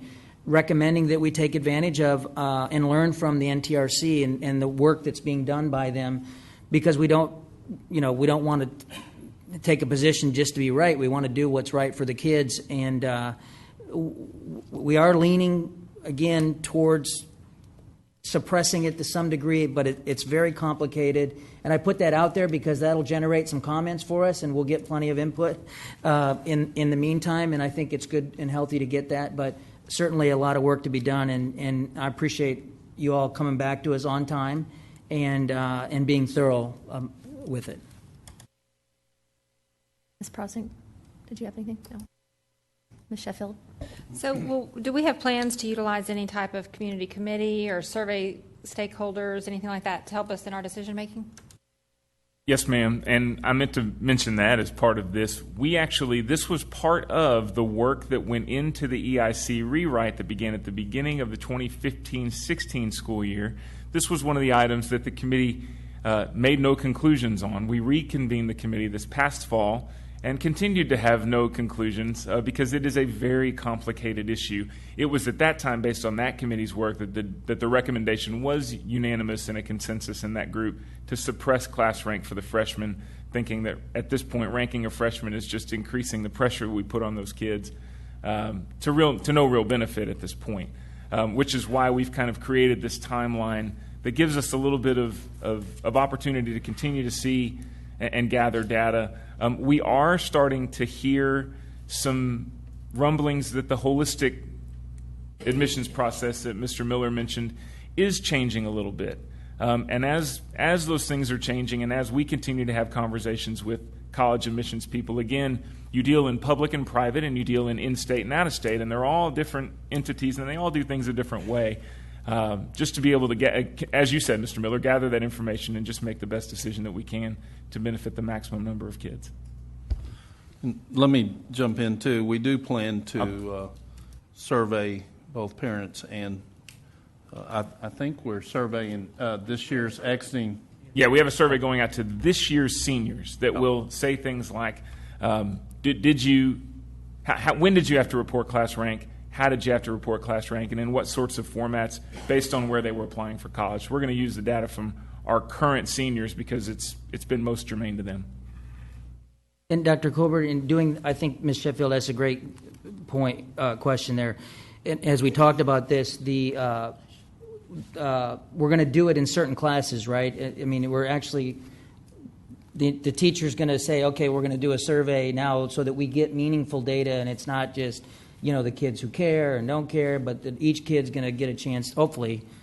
Well, they'll get a chance to do the survey. Hopefully they will, but... I'm not sure if any of our high school principals are still in the... Yeah, we have a meeting at 7:45 in the morning. We're going to talk about how we're going to distribute that survey among some other things. So, we have a plan to make sure that every single one of our seniors will be able to see that survey and get their hands on it. Do we have a timeline that this will be brought back for discussion? Because in October, so then it'll be discussion and then vote in November. So that gives us plenty of time before Information. Oh, we'll come back again as information. So, Dr. That's- Coburn, you want to okay. give we Thank you. did talk about a timeline. You want to just lay that out for? Yes, sir. The 3-month cycle would begin in October. Information. We would bring that information, what we've gathered between now and September. We bring that to you in October, and then you can go to discussion in November and an action item in December before the end of the fall semester. And it will go back to the committee. The reason for the timing was that the NTRC meets, for those who don't know, that's the North Texas Regional Consortium. They'll meet in, I think, September, right? And so we certainly could meet easily once they meet and kind of vet it out. That's probably a good idea. Yes, sir. We can absolutely do that. What we wanted to make sure that we had the information item for the entire board, because the entire board has been very involved in the entire process. So we didn't want the information just to go to the committee so that the entire board couldn't hear the full discussions of it. So we wanted to go through the full 3-month process so that we were all aware of all the information. Any other questions? Okay, Mr. Bonner, you are up. Dr. Bonner, excuse me, for employee engagement survey.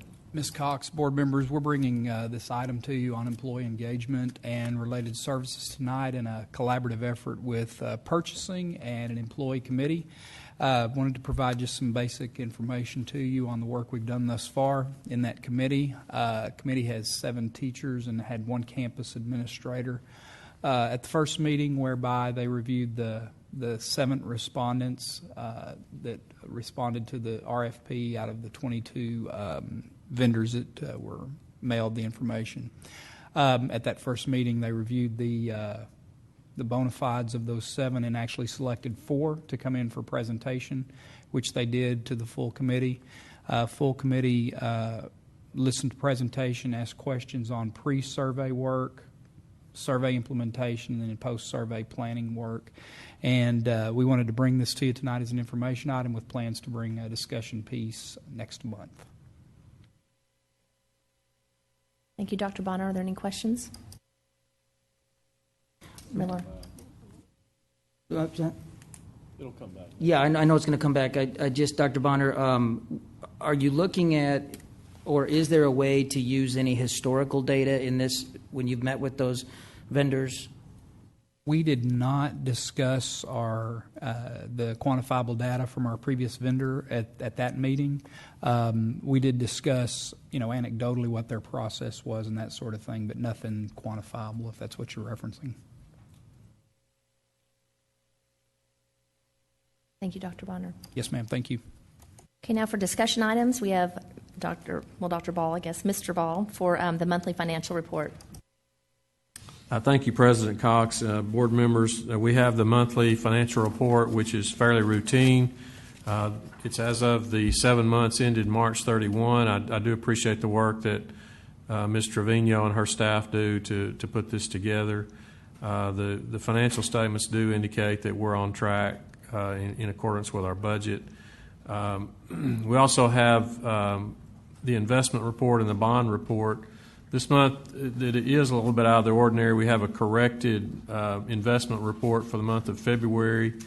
When that month report was presented last month, we did all our due diligence and reconciliation work. We just happened to pick up a draft that wasn't the final draft and circulated that for signatures. So we've attached the corrected, not the corrected one, but the correct one for the board's approval this month. So I'd be happy to answer any questions the board might have. Thank you, Mr. Ball. Does anyone have any questions? Okay, next we have Mr. Kolbeck for E-rate procurement process.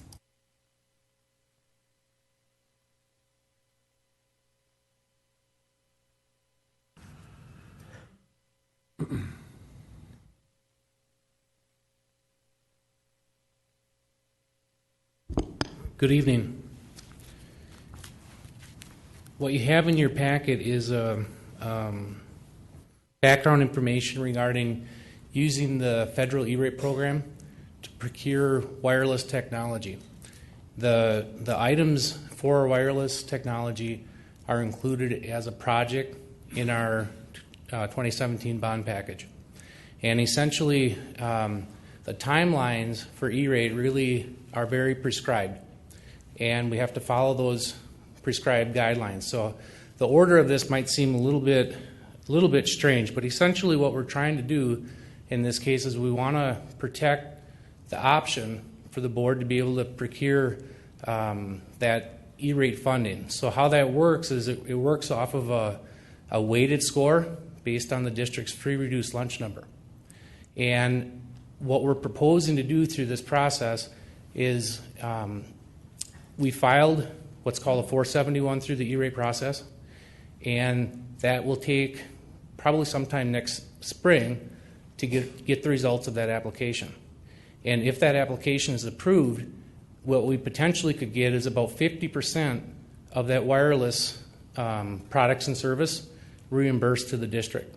So our thought on this was to get the application filed on time and hopefully get that approved, and at the same time really bring this back as a action item in June and select the vendors that really approve the process that we used to secure the product, and ultimately wait for that funding commitment decision letter from E-rate next spring. And if that would happen, we would have the bond funds available to perform that project and hopefully realize the savings through the E-rate program.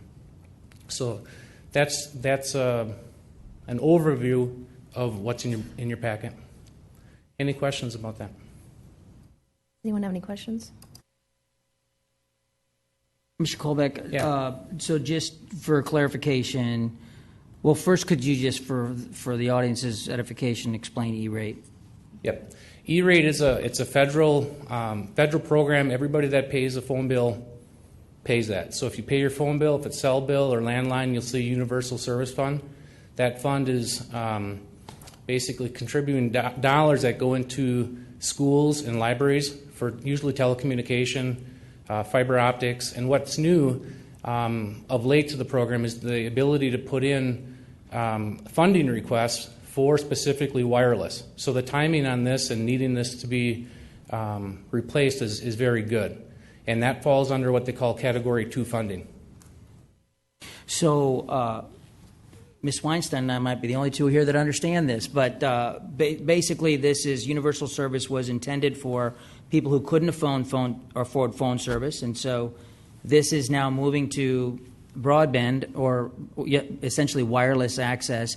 And Correct. Because we have such a high percentage of socioeconomically disadvantaged, what the Fed would say free and subsidized lunches, we would qualify for this potential benefit. Correct. Okay. And there is a clarifier for that as well. In the new program for Category 2, how that actually works is it's set up over a 5-year period. So once you actually make a claim under that program for Category 2, you have 5 years based on your enrollment to fulfill the rest of that claim. So the idea is that you're hopefully having E-rate funds to help offset some of those needs. Okay. In the lining up the vendors that we would select here, are we going to expend dollars yet since the application's in process? Mm-hmm. Is this a benefit that we need to do this so we may receive it later, or are we going to hold off on Okay. What you have in your background, we actually have 4 options, and 2 of them I think are very good options.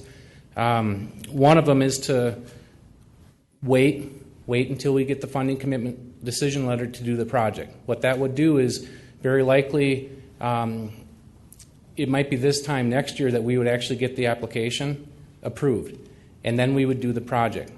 Another option would be to go ahead and do the project regardless if E-rate funded it or not, and if we got the funding letter, then we would actually file a reimbursement for that work.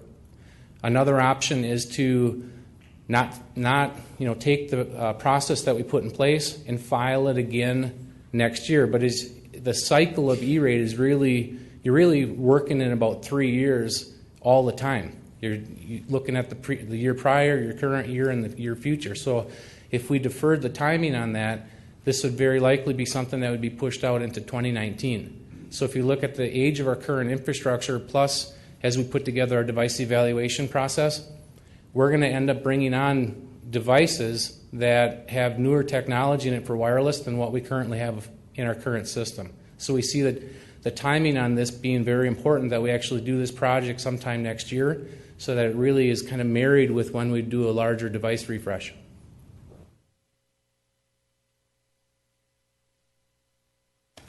Any other questions?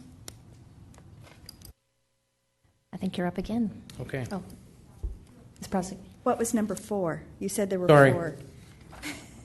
The other option would be to not do anything and just pay, well, not do anything. The dollars for the entire project does live in the bond. So if we chose to not use the E-rate process at all, we would have that option to do the whole project as is. Could I just ask I guess, Mr. Ball, so if we move forward with an expenditure,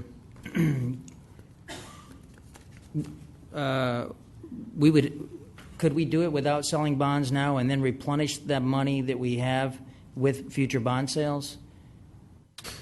I know we're looking at when we do bond sales, but I'm just thinking about, is there anything that we're required to spend right now? We don't have any bond funds currently that are not earmarked, Mr. Miller. We do have some bond funds in the bank still, but all of those are earmarked with the exception of maybe $200,000 to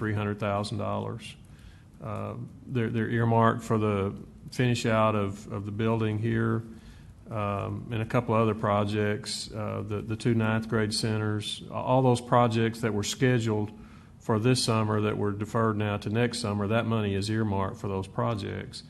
And certainly the board could unearmark it, but as we sit here tonight, those funds are all earmarked for projects. Yeah, so that's what I want to just be clear on. I'm not recommending we unearmark them or unencumber them. Lest anybody think, well, we could just use that money and then replenish it. The best way to stick with what the board decided to do, which was encumber those funds. They're encumbered, and the plan is to use them on those projects at this point. That's correct, Mr. Miller. So, Mr. Ball, when would we, this is an upcoming decision point, so are we looking at June in terms of making the determination, or we're going to sell bonds so that we can go ahead and then make a decision about let's go ahead and do the infrastructure now and reimburse if that is a possibility, or we're going to wait? I mean, when is the decision points that we'll be making? Definitely all June? That's a great question, Ms. Sheffield. We actually, as you recall, the pro forma information that we distributed as a part of our facilities advisory committee at work and that we used throughout the bond campaign indicated that we would have one bond sale per year. And so the first year would be this summer. And in order for us to do that, we need the board's authority probably at the June meeting. So our thinking right now is that we would come to the workshop that's already scheduled for June the 6th, I believe, and bring the board a plan at that point so that we could discuss it and then seek their board's approval for a sale this summer that we would have authority from at the June meeting. And the reason for that is, of course, we don't meet in July, and we need to have the sale before the tax rate is set, so that we can, the tax levy would include funds to service the new debt. And I'm hesitant to even say this publicly, but the pro forma that I have I just received from Mr. Martin, our financial advisor, indicates that certainly given what might happen with the property values, that we could have a bond sale and not even be looking at a tax increase this year. And the thinking in the financial community at this point is that interest rates are low, but they're on the increase, and the informed observers of the financial markets would indicate that interest rates are headed upward. And so the thinking there too is we probably should get what we said we were going to do while the interest rates are low. because deferring that would likely result in higher interest costs down the way. So that's kind of where our thinking is right now, and we certainly will continue to refine that and look at cash flow estimates and projects that we need to move forward with. But that's the thinking, to bring a plan to the board on June the 6th. And Mr. Kobeck, our recommendation is to do the first option. Correct. Thanks Okay. for clarifying. Yep. Okay. Another question? Yeah, I just wanted to replay what I heard so it doesn't get confused, not by us, but in the pro forma, Mr. Ball, that you talked about, we've always said that there would be a bond sale per annum, basically, and so that would need to take place. We'd approve that sale and the parameters of that, and that's all we do is we approve the parameters, and then you and Dr. Rogers are able to execute on that with the bond consultants and the different players. When you look at the fees and the interest rates and what the market conditions are trending towards, it makes sense to secure some of those funds at the lower interest that is available in the market. So in other words, there's a business case behind doing this, collecting that money now and using it versus just selling bonds for the sake of bonds. Right. It's much like, it's a lot like buying a house. When you buy a house, there are a lot of closing costs. And when we have a bond sale, they're called issuance costs. And so one has to weigh out the risk of rising interest rates against the more times we have a sale, the more times we incur those costs of issuance. And so when you look at the costs that are associated with any bond sale, and given the low rate of interest that we're seeing today, you could be spending 6 months to a year's interest on the amount of the sale in just the issue cost.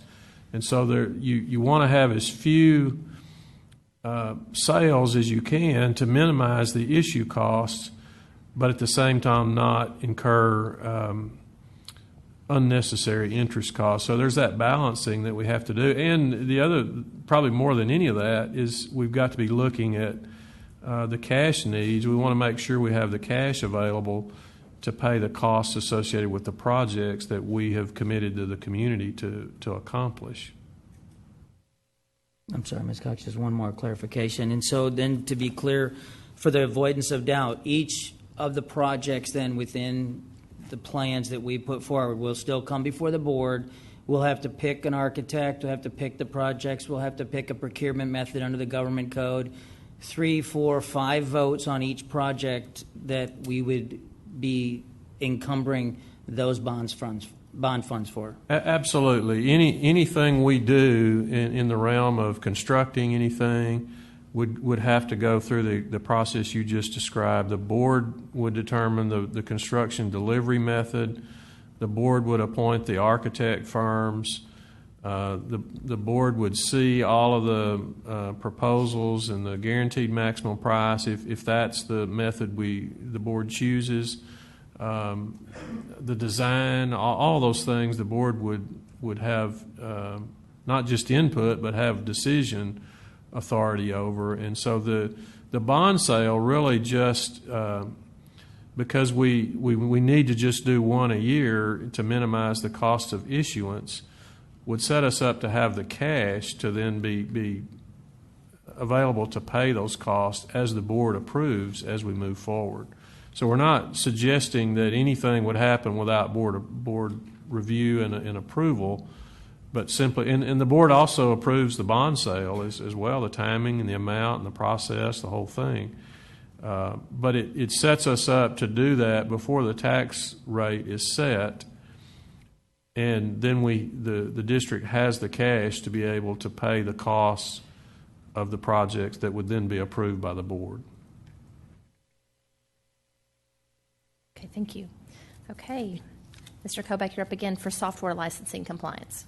Yeah, software licensing. As you know, we use a lot of Microsoft products through the district. We use Office, we use server licensing, and in the past, how that was typically done when there was a major hardware refresh.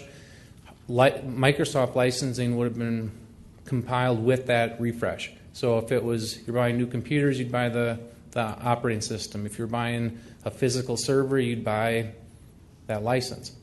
Over time, and I think Microsoft also realizes this, that's what I would call a legacy model of buying licensing. And you do that through what were called select agreements or some sort of master agreement. And that is essentially when you get in that agreement, you're using software that was at the version of when you got into the agreement. And over time, as our needs have changed, or we needed different software, or especially with virtualization in the data center, where we might have 8 pieces of hardware running 200 servers, we're installing licenses. So in the process of building our budget and looking at what we have for agreements, I realized that we were not in compliance with our Microsoft licensing. So in order to get that straight, we ended up working with a third party, and I would call it more of an internal audit to identify our compliance gap. We ended up running some software to look at what services we were running across the district and analyzing what are we using where. And our goal through this process is how do we get into compliance. So what you have in your background is essentially a program that Microsoft uses now, and it's a fairly new program for schools. It's an educational agreement, and that what it does is it uses a formula based on your full-time and part-time staff. And that particular formula, you actually go through that annually, and it sets you up for 4 different licenses. And that package that you see in here would actually give us the licensing we need for Microsoft Office to have the most current version. It would also give us the server licensing we need, our access CALs, computer access licensing that we need in our data center.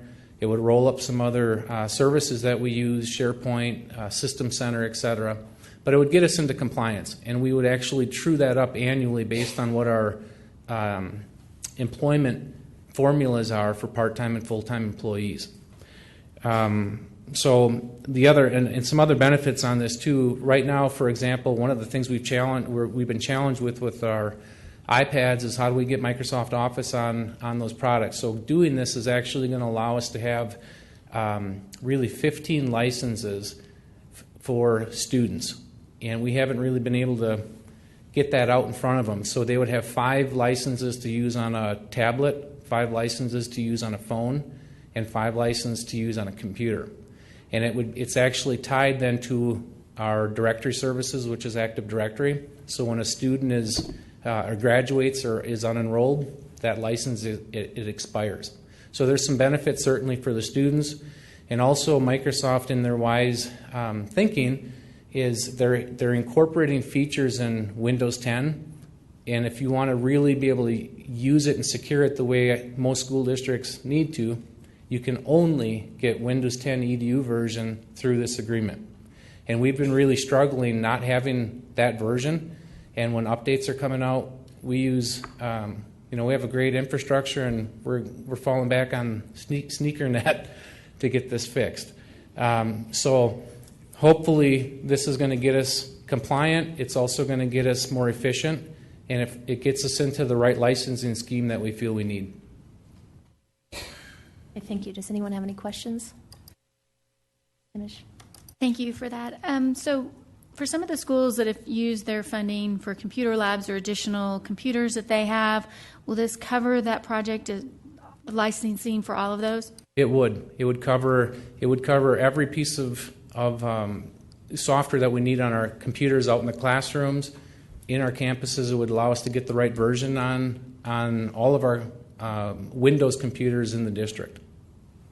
Okay, so yeah, because that was some of our clubs and organizations have also, everything's so computerized. We're going to be informing all of the campuses of this so that they're not trying to purchase these on their own. Correct. Yeah, and we're gonna basically have to do an upgrade to the operating system on the computers. And then the other good part is, unlike the select agreements, when you true this up, so let's say Windows 12 EDU comes out a year from now, or whatever they're going to call it, we're going to have rights to that as well. So it's going to allow us to keep current as we go on, and there shouldn't be additional costs. The other part, too, is as we buy, for example, computers, we're going to want to buy them with really no operating system because we're buying the operating system kind of centralized. So that should actually bring down costs when people are buying hardware. So this is a discussion item now, and then it would be an action item next month. So is this something that we're making sure that our campuses, if the board approves this, they're aware of this, so campuses aren't using money to upgrade without realizing that the district as a whole is going to move forward with this? We will communicate that to the campuses. But, Mr. Kobeck, even if a campus wants to spend money on technology, that comes through not only technology, but purchasing. It does. Even for student club funds or whatever, it all goes through the...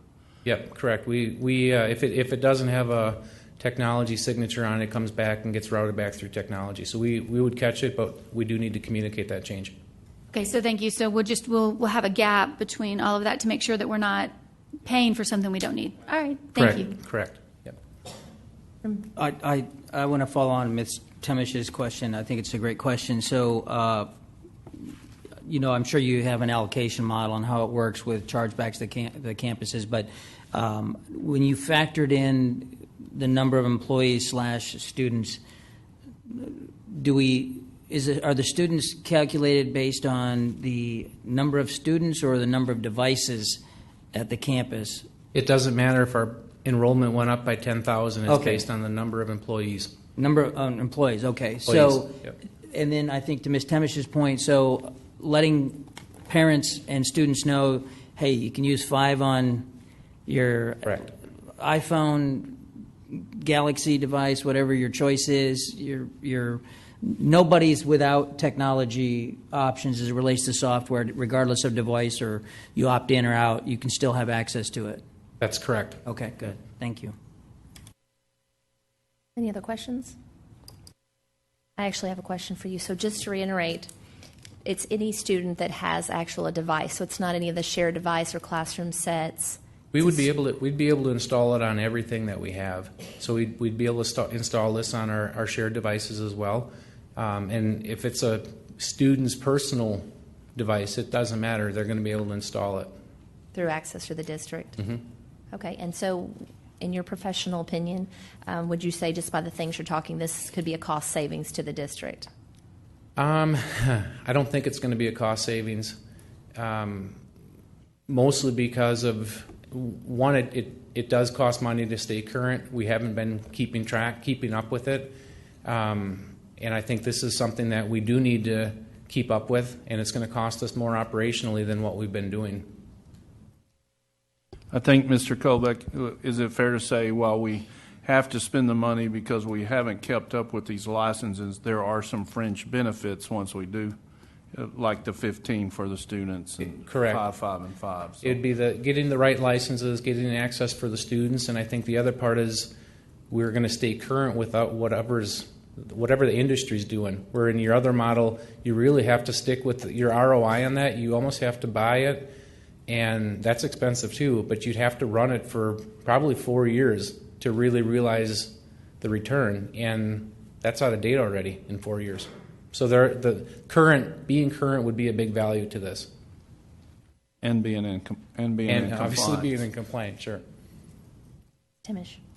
Just because following up, even just in our business, aren't they making it more difficult? They really want to force everybody into this model. So it's not like we really have a choice. This is something, because they're so large, they're kind of just funneling everybody into this system. Correct. I don't see this as having much of an option. We're not in position to respond otherwise, really. I think that's a great point. And, Ms. Cox, it even works on your Android device. But I basically I pay for a monthly fee, 5 devices on anything, right? 5 PCs, whatever, for my family. And I think it is, Ms. Temish, to your point, they're forcing everything into this hosted or managed services model, and that's actually one of the things we've talked about as a technology committee, that more and more things in the past that you could buy in the business world under capital or in our world in the bond money, they're moving away from allowing you being able to do that. The state doesn't allow us to buy big software packages and essentially capitalize those. They're forcing us into this managed services model. So it's just kind of the way it goes. Pay monthly, and if not, turn that puppy off, and you're out. Right. Any other questions? Thank you so much. Okay, thank you. Okay, next discussion item is the Hedrick Elementary Communities Continuity Stipend by Dr. Bonner. Yes, ma'am, Ms. Cox. Board members, we're bringing this item back to you as a discussion point on the continuity stipend for Hedrick Elementary School. The genesis of this item was a leadership team conversation where we wanted to ensure that the quality instruction continued for the students at the campus up until the point that the campus is actually retired. And we wanted to bring a means forward to incentivize staff to remain at the campus and continue that quality instruction. And this is what we've proposed. Under the proposal, professional staff would receive a $1,500 per year stipend, and the administrative and instructional support staff would receive $750 per year. There's some details that I'll get into as well. The way we've constructed it, the stipend would be paid at year's end. If an employee began that year and departed before the year concluded, they would not receive the stipend. Conversely, if someone began the year midstream, they would get a prorated share of that stipend at the end of the year. Okay, thank you. Does anyone have any questions? No? Thank you, Dr. Bonner. Thank you. Okay, next up, Dr. Brockman, Interdistrict Admissions Transfer Policy Provisions. Thank you. This is a proposed revision to FDA local on interdistrict admissions, also known as transfers. And let me just say that we, as a board ad hoc policy committee, did discuss this on May 4th. Currently, only employees who live outside the district may request to have their students attend LISD schools. The only other provisions we have in policy for out-of-district families are those that move during the course of a school year and want to complete the year. A revision to FDA local would allow us to not only keep families that have moved during a year, not just for the end of that year, but for remaining years, but also allow us perhaps to capture some students that have been attending private schools, charter schools, or home schools. As you can see in the proposed policy, we would not extend this opportunity to students and families that have been enrolled in a nearby or adjacent to us school district during the previous academic year.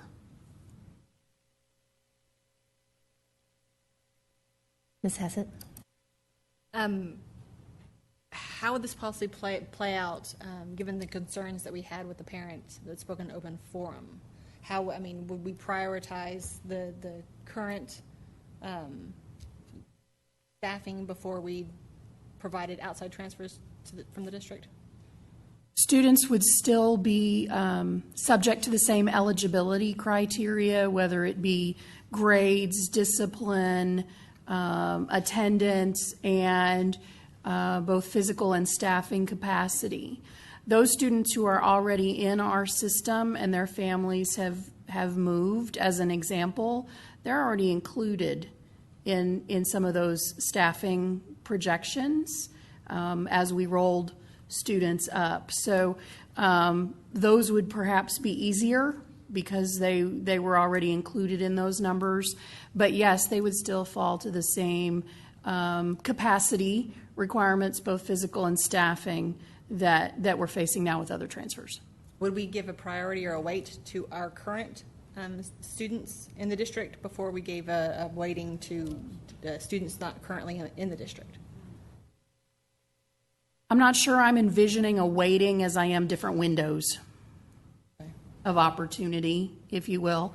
So if this were to be approved by the board in June, this opportunity would open for students in June, whereas all of our other students, our current students, have submitted transfer requests and are being processed now, including appeals would be completed before students would have had the opportunity from outside the district to apply, if you will. And in the future, we could structure a tiered. Would you include that in board policy too, or administrative guidelines, just to make sure that we would have the future years structured in such a way? I think it absolutely would go in administrative guidelines as we outline, if you will, what our timeframes are going to be in future years. And I think that's a great question, Ms. Hassan, and I would have no problem in putting that in policy.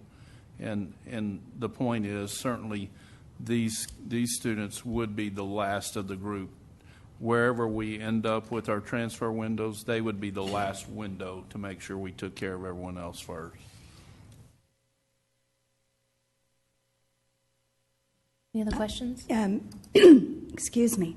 Dr. Brockman, while we would not take any students who had attended a public school nearby or adjacent to our district, we would accept students who were currently attending a charter school. That is correct. The provision about nearby or adjacent would be for ISDs, not for charter schools, private schools, or homeschool settings. Is there a plan for promotion of this? I mean, how would anyone know that they can do this? We've had a few people express interest this year, and I will tell you that Community Services is holding the transfer requests of about 15 to 20 students whose families have moved and were allowed to finish the year this year, but would like to continue on. And so they're holding on to those requests until what action would be taken. That would be very easily publicized to them. But also we know of some families that are interested, and we would start there. Another great question, and I plan to send some little invitations to a bunch of our friends and other schools. I mean, sort of play their game. I think that's fabulous. Thank you. Yes, great idea. I understand that we're not opening this up to other ISDs. I'm just curious because we have some adjacent ISDs who have open enrollment coming our direction. So I'm just wondering why we're not reciprocating. Yeah, that's a great question, Ms. Timish. And right now we're going to try to play nice with our neighboring ISDs, but if they continue to not play nice, then we'll certainly do the same. So there are a few of our adjacent school districts that have open enrollment, but most do not at this time, and so we're trying to at least start here, and then we'll certainly pay attention to it. Thank you. Mr. Miller. So I guess I have two questions. One is about funding, but now that I hear that, maybe I don't understand what problem we're trying to solve. Something must be going on that's causing us to go in this direction. Well, not really. The more students that we generate, the more ADA that we capture. So a student that doesn't live in LISD and is going to a charter school or private school somewhere outside of our school district that shows interest their parents to come to school here, we generate ADA. And right. we already have the space, or we wouldn't allow them to transfer. So okay. So a student, staff member, Dr. Rogers, you leave the district and you have a son and you want him to stay in till the end of the year and be considered to continue to go to Hebron High School. Why would we do that? Because of the ADA that it generates. So we're going to get full ADA on it. Okay. Then why wouldn't we just open it up for anybody? I think you can. I think, you got to be careful because it goes both directions, and you have, so we'll certainly be prepared to continue to study that. But right now, with our fellow ISDs, we want to be good partners. Okay, I get it. The NTRC didn't have so I'm just thinking about to actually Ms. Hassett's point about priority, right? Especially if an employee leaves the district. I mean, I certainly get the ADA, and I think it's good for students to have some consistency. I would assume that the parents think about that before they leave their employee here and go elsewhere, but would want to make sure that, let's just say there are 5 kids at, Heritage, and because of the grade that they're in, we can't take another student whose parents, whatever, want to transfer. They live in LISD, and, maybe they're zoned from McAuliffe, and, it just seems to get complicated.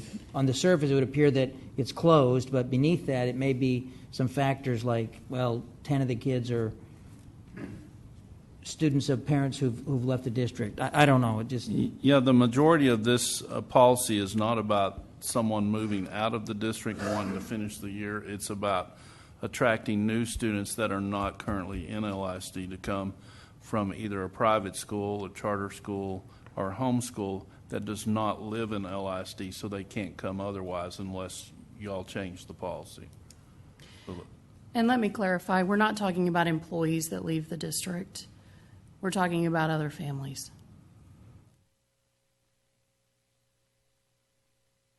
And they still have to meet the criteria, so Absolutely that's the do. key. Still have to meet the criteria. Any other questions? Okay, now we're ready for action item. Consider approval of the District of Innovation. Dr. Brockman.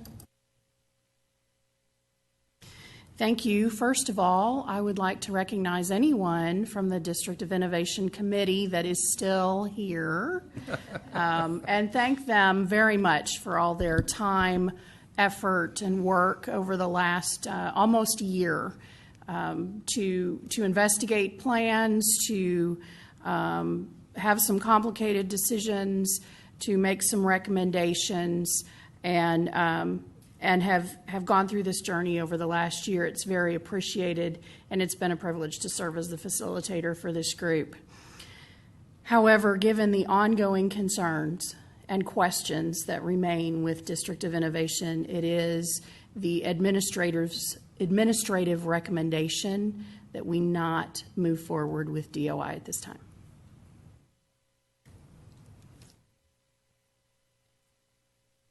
Tricia. I don't understand that decision. We had a committee that supported it. We had a DCLT committee that supported it. I guess I'm looking for some additional information as to why we wouldn't, why at this juncture we wouldn't at least vote on it. Oh, and we're certainly expect you to vote. Okay, on it. yes, you're right. We're going to vote on it. I mean, I don't know. I mean, we've as a district, as a leadership, we've supported it all along, and I don't know. I guess I'm a little disappointed in that recommendation. No, and I totally understand that, Ms. Sheffield. To me, the decision to make the recommendation that at this time not to move forward with Districts of Innovation is because it's been extremely disruptive, extremely, we've seen over months of work. And there's been a great committee that was formed, but we just felt at this time it's time to move on, and then we will certainly revisit in the future. So that was the reason for that recommendation. So, assuming that the board votes in line with the administrative recommendation, what happens next if there's any? I assume if it doesn't move forward, we essentially lose the opportunity to even have flexibility over our calendar for then the following school year. Am I correct or am I incorrect? And I'll have Dr. Brockman jump in, but I think certainly we will have to reconvene a new DOI committee. And is that correct, Dr. Brockman? I do believe that is accurate. What is unclear is whether or not we'd have to start over with a new board resolution and public hearing. I'll be seeking that clarification, but I do think we would need to start over with a new committee. Right, which, if we do that, what are the chances of us being able to have anything related to a calendar in front of a calendar committee in the fall? That would be extremely challenging because you still have to follow the guidelines of posting the plan for 30 days, having another DCLT/public meeting. So those pieces would still be in effect. Okay, thank you. Rosnick. We do have a third option, if I'm correct in my understanding of DOI, in that we could send it back to the committee with parameters from the board. Am I correct? That is accurate. That is an option. I like to understand that because we had a workshop to discuss that and we voted not to send it back to committee. So from a procedural perspective, would we be, it may be an option, but we would be essentially overturning the last vote that we made on this. Mr. Miller, I disagree. At any point in the process of DOI, and please correct me, Dr. Brockman, we can send it back to committee at any point before the final vote, correct? That is accurate. You can before the final vote. However, just full information and disclosure, any change to the plan that might occur would then trigger another 30-day posting as well as another DCLT/public meeting. Absolutely doable.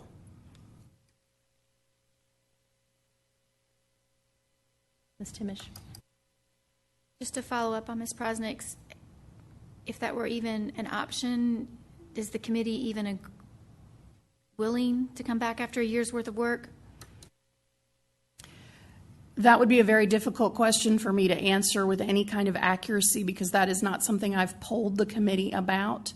My gut feeling is that we would need to allow committee members off and approve a new committee makeup.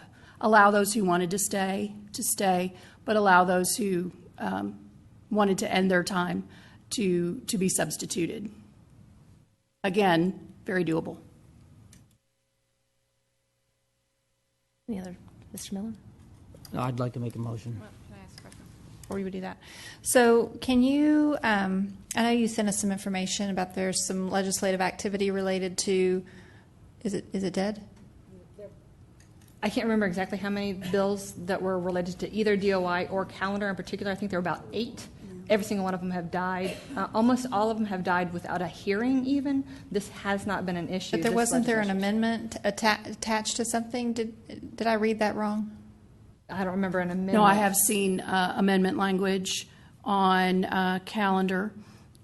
We also know that it could be added to anything at any time over the next 13 days. There has not been interest at the Austin level in either chamber committee to even discuss DOI or its ramifications hardly at all. This No, I know there has been no discussion about DOI, but I believe it was Senator Taylor had the amendment related to, with heavy lobby from the tourism industry, to freeze that start date. Yeah. Okay, thanks. I didn't think I was making that up.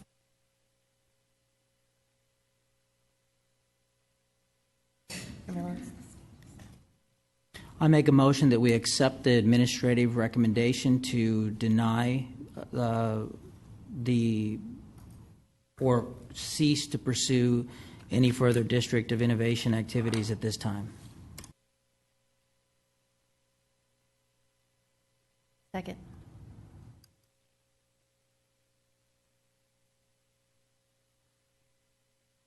Okay, I have a motion by Mr. Miller, second by Mrs. Cox. Any discussion? Yeah, I would just add, it is time for us to move forward. I certainly appreciate consideration of sending it back to committee, and I respect any trustees' wishes on that.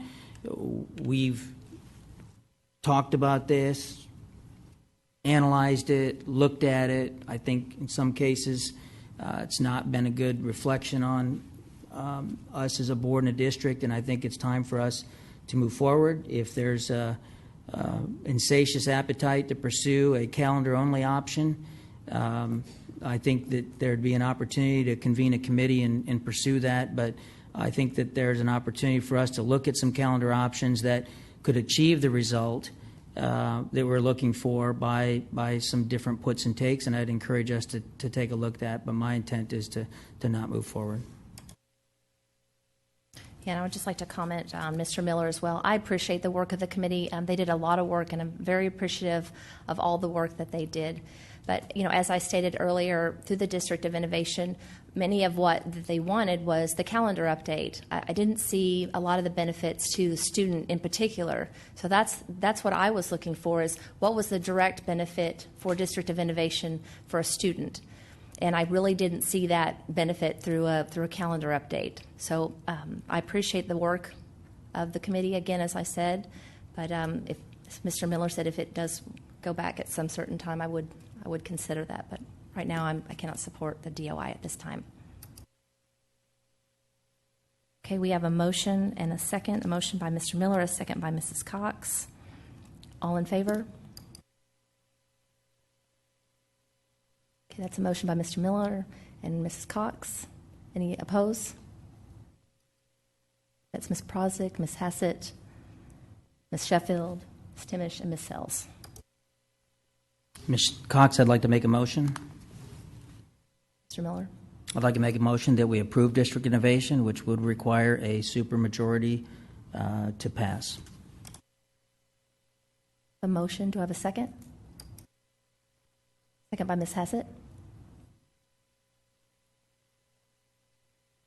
Okay. All in favor? It's Ms. Prosnick, Ms. Hassett, Ms. Sheffield, Ms. Sells, and Ms. Timish. Any opposed? Mr. Miller and Mrs. Cox. Motion carries. Okay. All right. Consider a resolution, another action item, approval of resolution of employee referral incentive for high needs shortage positions. Dr. Bonner. Yes, ma'am, Ms. Cox. Board members, I'm pretty excited about this item, just to be real honest with you. Just wanted to get that on the record. One of the most rewarding things that we enjoy in human resources is bringing great people into our fold. We have a wonderful school district. You see the great students that come on the stage monthly, followed often by great staff. And we're firm believers that great staff know other great staff, and we want to bring this item to you in a means to allow our professional networks to exploit those relationships and recruit great people. We've identified shortage areas that are noted on the item, bilingual teachers and instructional support staff, select special education staff, AVLS teachers and support, FLS teachers and support, BIC and COM teachers and support, and then teachers of American Sign Language. And what we're proposing is that we pay current staff members who bring individuals to us who are then screened and ultimately hired by the district. Those individuals that are our rainmakers, so to speak, would be provided an incentive, a referral fee, $250 for a teacher and $150 for an aide, up to 5 employees, and we would pay this referral incentive at the semester break on the December paycheck. Okay. Any discussion? Mr. Bonner, do you know of another district that's doing this? I do not. I can't imagine that someone doesn't do it, but I'm not aware of who might do this as well. I think Aldine does. Aldine? Mm-hmm. You know what? You gave me some Aldine materials. Maybe that's where I got this idea. Ms. Hassett. Can I just say the resolution has no whereases? That's Mr. Crownover's fine work. Any other questions, discussions? Ms. Timish? I do like this idea. I know that several industries use this, and it's a great way to get, like you said, great teachers already network with other great teachers, and I like this because I think it's probably in the long run we're going to get great quality teachers and probably a lower cost with these referrals. We're really excited to get started and try it. I just want to make a comment. Dr. Bonner, I think you've been doing some great things in HR, and just really, this is just obviously one example, but I just really appreciate the efforts you've made at just really kind of actively recruiting in some new areas for us and doing some new things. And so thank you. I think we're going to reap some great benefits from it. I appreciate it. I believe there's nothing more rewarding than bringing great people here. And so anything we can do to do that, we want to do. Thank you, Dr. Bonner. Thank you. Okay, do we have a motion? Make it. I move to approve the resolution on employee referral incentive for high needs shortage positions as presented by administration. Second. We have a motion by Ms. Sheffield, a second by Ms. Timish. Any discussion? All in favor? It's unanimous.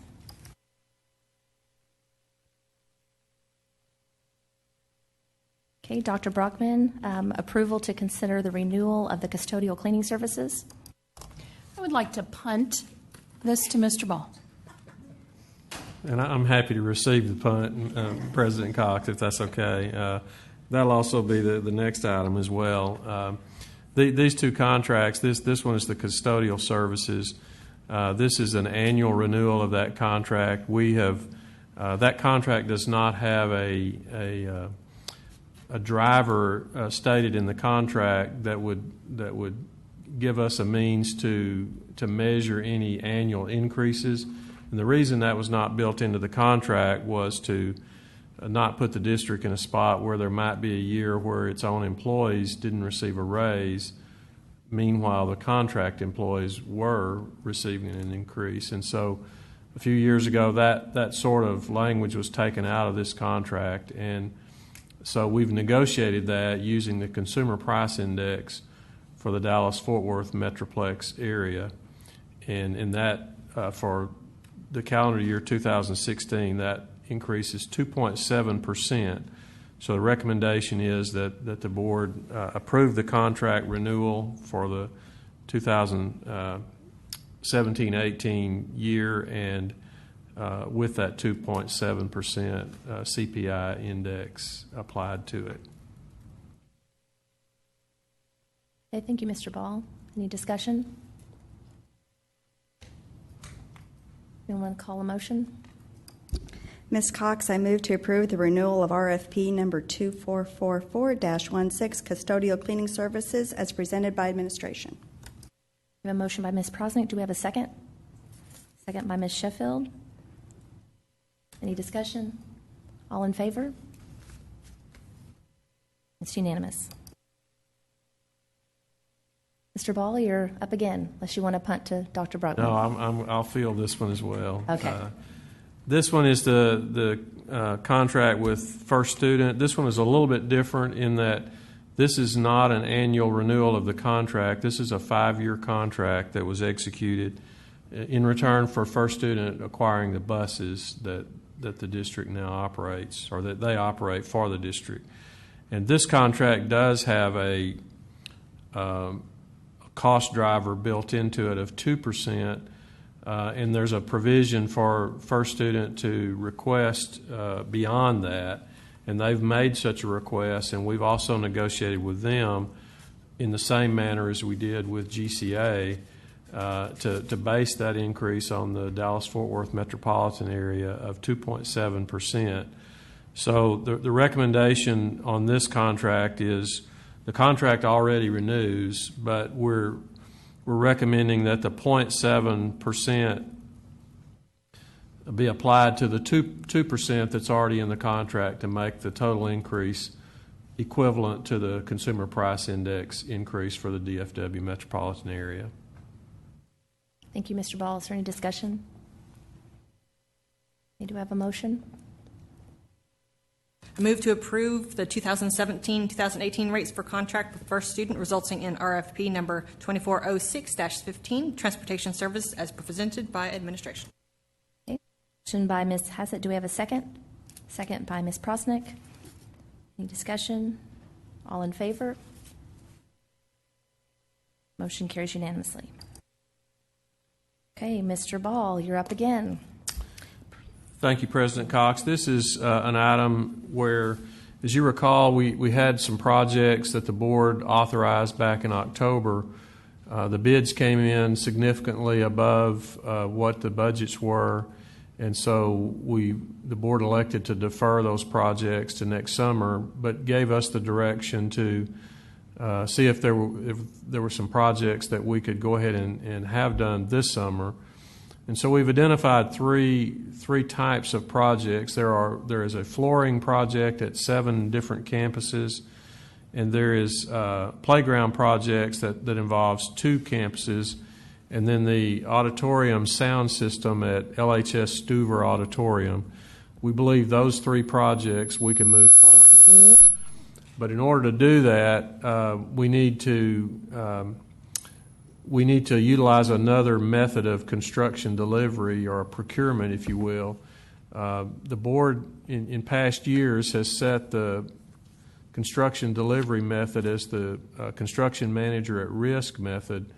And for these projects, in order to get them going this summer, we're recommending that the board authorize us to use the job order contract procurement method. And this procurement method is advantageous for projects like this that are unit price based. In other words, the flooring projects on these 7 campuses are just so many square feet of VCT tile times whatever the unit price is for the installed tile. And so it's a great opportunity to use a different procurement method. It also saves it saves the construction manager at risk fee as well. And so we believe for the flooring, it's a great method. For the playgrounds, we would just order the materials on a turnkey basis through existing interlocal agreements, which is the next item on the agenda if the board approves this item. And then we believe we can do the Stuver auditorium sound system in the same way. So this recommendation is to utilize the job order contract method for those 3 projects that we would move forward with as soon as the board gives us the go-ahead. Are there any questions for Mr. Ball? Of the flooring projects, are any of those campuses going to be touched again next summer? I'm thinking of teachers having to move everything out of their room this summer and then having to do that again next summer. I know that we in the past have tried to only touch a campus one time, but because of the bids and everything that came in, we decided that this procurement system would probably work best for the flooring. So that's my question is, are we going to be touching one of those campuses multiple times by doing it this way? I don't know that I can answer that. Jason, can you or Randy address that?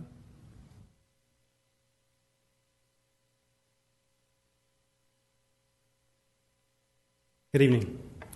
Right now, we do not show any work for the next summer that would be in those same classrooms that we'd be doing that flooring. This would be in keeping with our touch at one time. Yes, ma'am. Thank you. Mr. Ball, can you also know that these summer projects will be done before school starts? The flooring would be done before school starts. The playground equipment could very well extend into September or so, and the Stuver Auditorium is scheduled with the board's approval for, I believe, the last week in June and maybe the first week in July, about a 2-week period. So the only one that would possibly extend into the school year would be the playgrounds, and we have some history of doing that during the school year because it's outside and so forth. But all of them but the playgrounds would be done. Okay, do I have a motion to approve or? I move to approve the construction delivery method for flooring, playgrounds, and auditorium sound projects as presented by administration. A motion by Ms. Timish. A second. Ms. Sheffield. Any discussion? All in favor? It's unanimous. Okay, it's the Mr. Ball show. Mr. Ball, you're up again. Thank you, Ms. Cox. This item is the same projects now, and this is actually recommending the board approval of the actual contracts in order for us to do these three projects. The flooring replacement at the 7 campuses is through a bid that we already have in place with Gomez Flooring. This is our annual flooring bid, and we've gotten legal advice and are comfortable that we can use the job order contract method on all these with existing bids we have in place or with interlocal agreements such as the buy board. And so the recommendation is that the board authorize us to move forward with Gomez Flooring on the flooring replacement and the playground replacements at the 2 campuses through Child's Play, Inc. That's a buy board vendor. And LHS Stuver sound system replacement with Infinity Sound System. That's also a vendor through the buy board. Any discussion? Do I have a motion to approve? Ms. Sheffield? I move to approve contracts for flooring replacements, playground replacements, and LHS Stuver Auditorium sound system replacement projects as presented by administration. Motion by Ms. Sheffield. Do we have a second? Second by Ms. Sells. All in favor? Motion carries. And if I might, Ms. Cox, I apologize. I should have said this earlier, but all 3 of these projects would be significantly under the budgets that we had previously anticipated for them. So I think in some regard, it confirms the decision that was made earlier this year to defer some of those projects. Thank you, Mr. Ball. Okay, you get to take a break, Mr. Ball. Thank you. Dr. Brockman, consider approval of TASB Localized Update 107. Yes, this was a discussion item last month. TASB Localized Update 107 contains recommended changes to local policies on topics including gifts and fundraising, employee and contractor misconduct, employee suspension and expense reimbursement, student compulsory attendance, and wellness policies. Additional local policies that had revisions identified by TASB Legal Services during a routine review were also included. The only adjustment from last month was some refinement of language on CDC local and GE local, and that was brought back before our policy ad hoc committee. The refinement of language had to do with gifts and donations of technology, and we needed to make sure that that reflected the needs in LISD. The message is the same as last month, but the language looks a lot better. Thank you, Dr. Brockman. Is there any discussion? No discussion to make motion to approve? I'll make the motion. Make the motion to approve the TASB Localized Update 107 and additional local district revisions as presented by administration. Motion by Ms. Sells, second by Ms. Timish.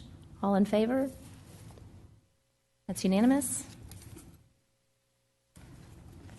Okay, consider approval of board operating procedures. Ms. Hassett. Didn't know I was on the agenda. Board operating procedures, we review them every year. We've edited the documents in our last workshop, added a few other items to it.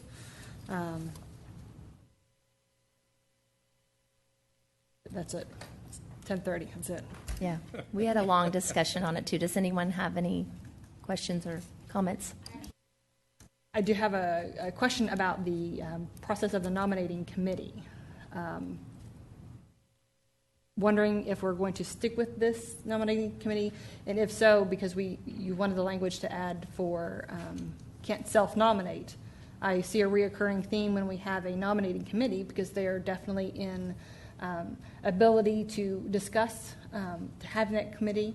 I see it reoccurring that those on the committee could possibly be on the board again and therefore would be self-nominating. And so was wondering, I prefer the old method. Board elections are awkward and wonky, but we're blessed to have 7 different people who are aptly capable of the positions, and I prefer to have the entire board discuss it as opposed to a nominating committee. Just me. Ms. Sheffield? Well, I mean, to me, I think it was something we discussed at our board operating procedures, and I think it would be then again discussed next year. I mean, I think that, in my opinion, that would be the place where we would discuss it.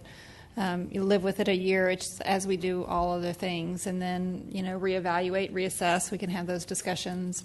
I liked the nominating committee. I mean, I think it maybe takes some of that awkwardness away. But again, I think that's maybe a discussion for next March. But I did have, and I sent y'all and have your hard copy, some of the changes that I am proposing. Some of them are really just, like spelling, like weird things. I mean, not anything weird, but there's nothing in the list that I gave you that is a change necessarily to content. It's more a change to wording or to practice. So like for instance, on the nominating committee, I just changed the wording so that it matched our current practice. The only other thing, which was, and I put page 12, page 13 because the pages were different, as like they were one on your PDF, but they're different, so that's all those weird page numbers. The only one that to me would be like the page 12, 13 on that first bullet is considering removing the date or pushing it back to September 1, because it seems to me that, that will be what we do this year. We won't meet until July to have our board self-evaluation and goal setting, that maybe September 1st is a more realistic timeline for us, given that, we know that May and June are full of budget discussions. So the other ones, I don't know what your thoughts are, or you have, anyway, that's. Ms. Cox, if I may, I'd recommend that we table this until the next meeting so we can look at this in its entirety and understand the changes. Okay, do we have is this in a form of a motion, or? I think you could table it if you'd like. I don't know that I see the need to table it. I mean, there's nothing material necessarily in it. But that's a board discussion. Any discussion? To me, it looked like, it's like Ms. Sheffield was saying, some grammatical errors, and all of this we talked about at our workshop. It was just more of some clarification to make sure the process that we're doing, that we're following procedures with especially the nominating committee that we did. And as she said, we'll evaluate this again back in March. I guess the only one would be the only real material change is the date. Is on that one from June 30 to September 1. That's the only one that's kind of a change. And obviously we can keep it as is. We're just not going to meet it this year.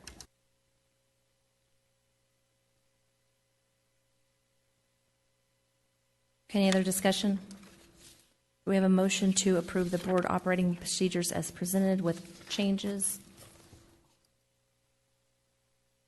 I move to approve the board operating procedures with changes and updates as presented, including on page 12, 13th, the date moved from June 30th to September 1st.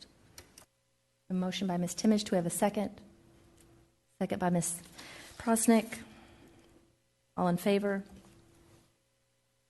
Ms. Sells, Ms. Timish, Ms. Cox, Ms. Sheffield, Ms. Hassett, and Ms. Prosnick. Any opposed? Mr. Miller.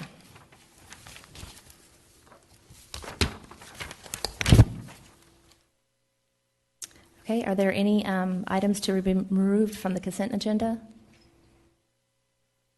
Oh, wow. Okay, does somebody want to make a motion to approve the consent agenda? Motion to approve by Mr. Miller. Is there a second? Second. Second, Ms. Timish. All in favor? Motion carries.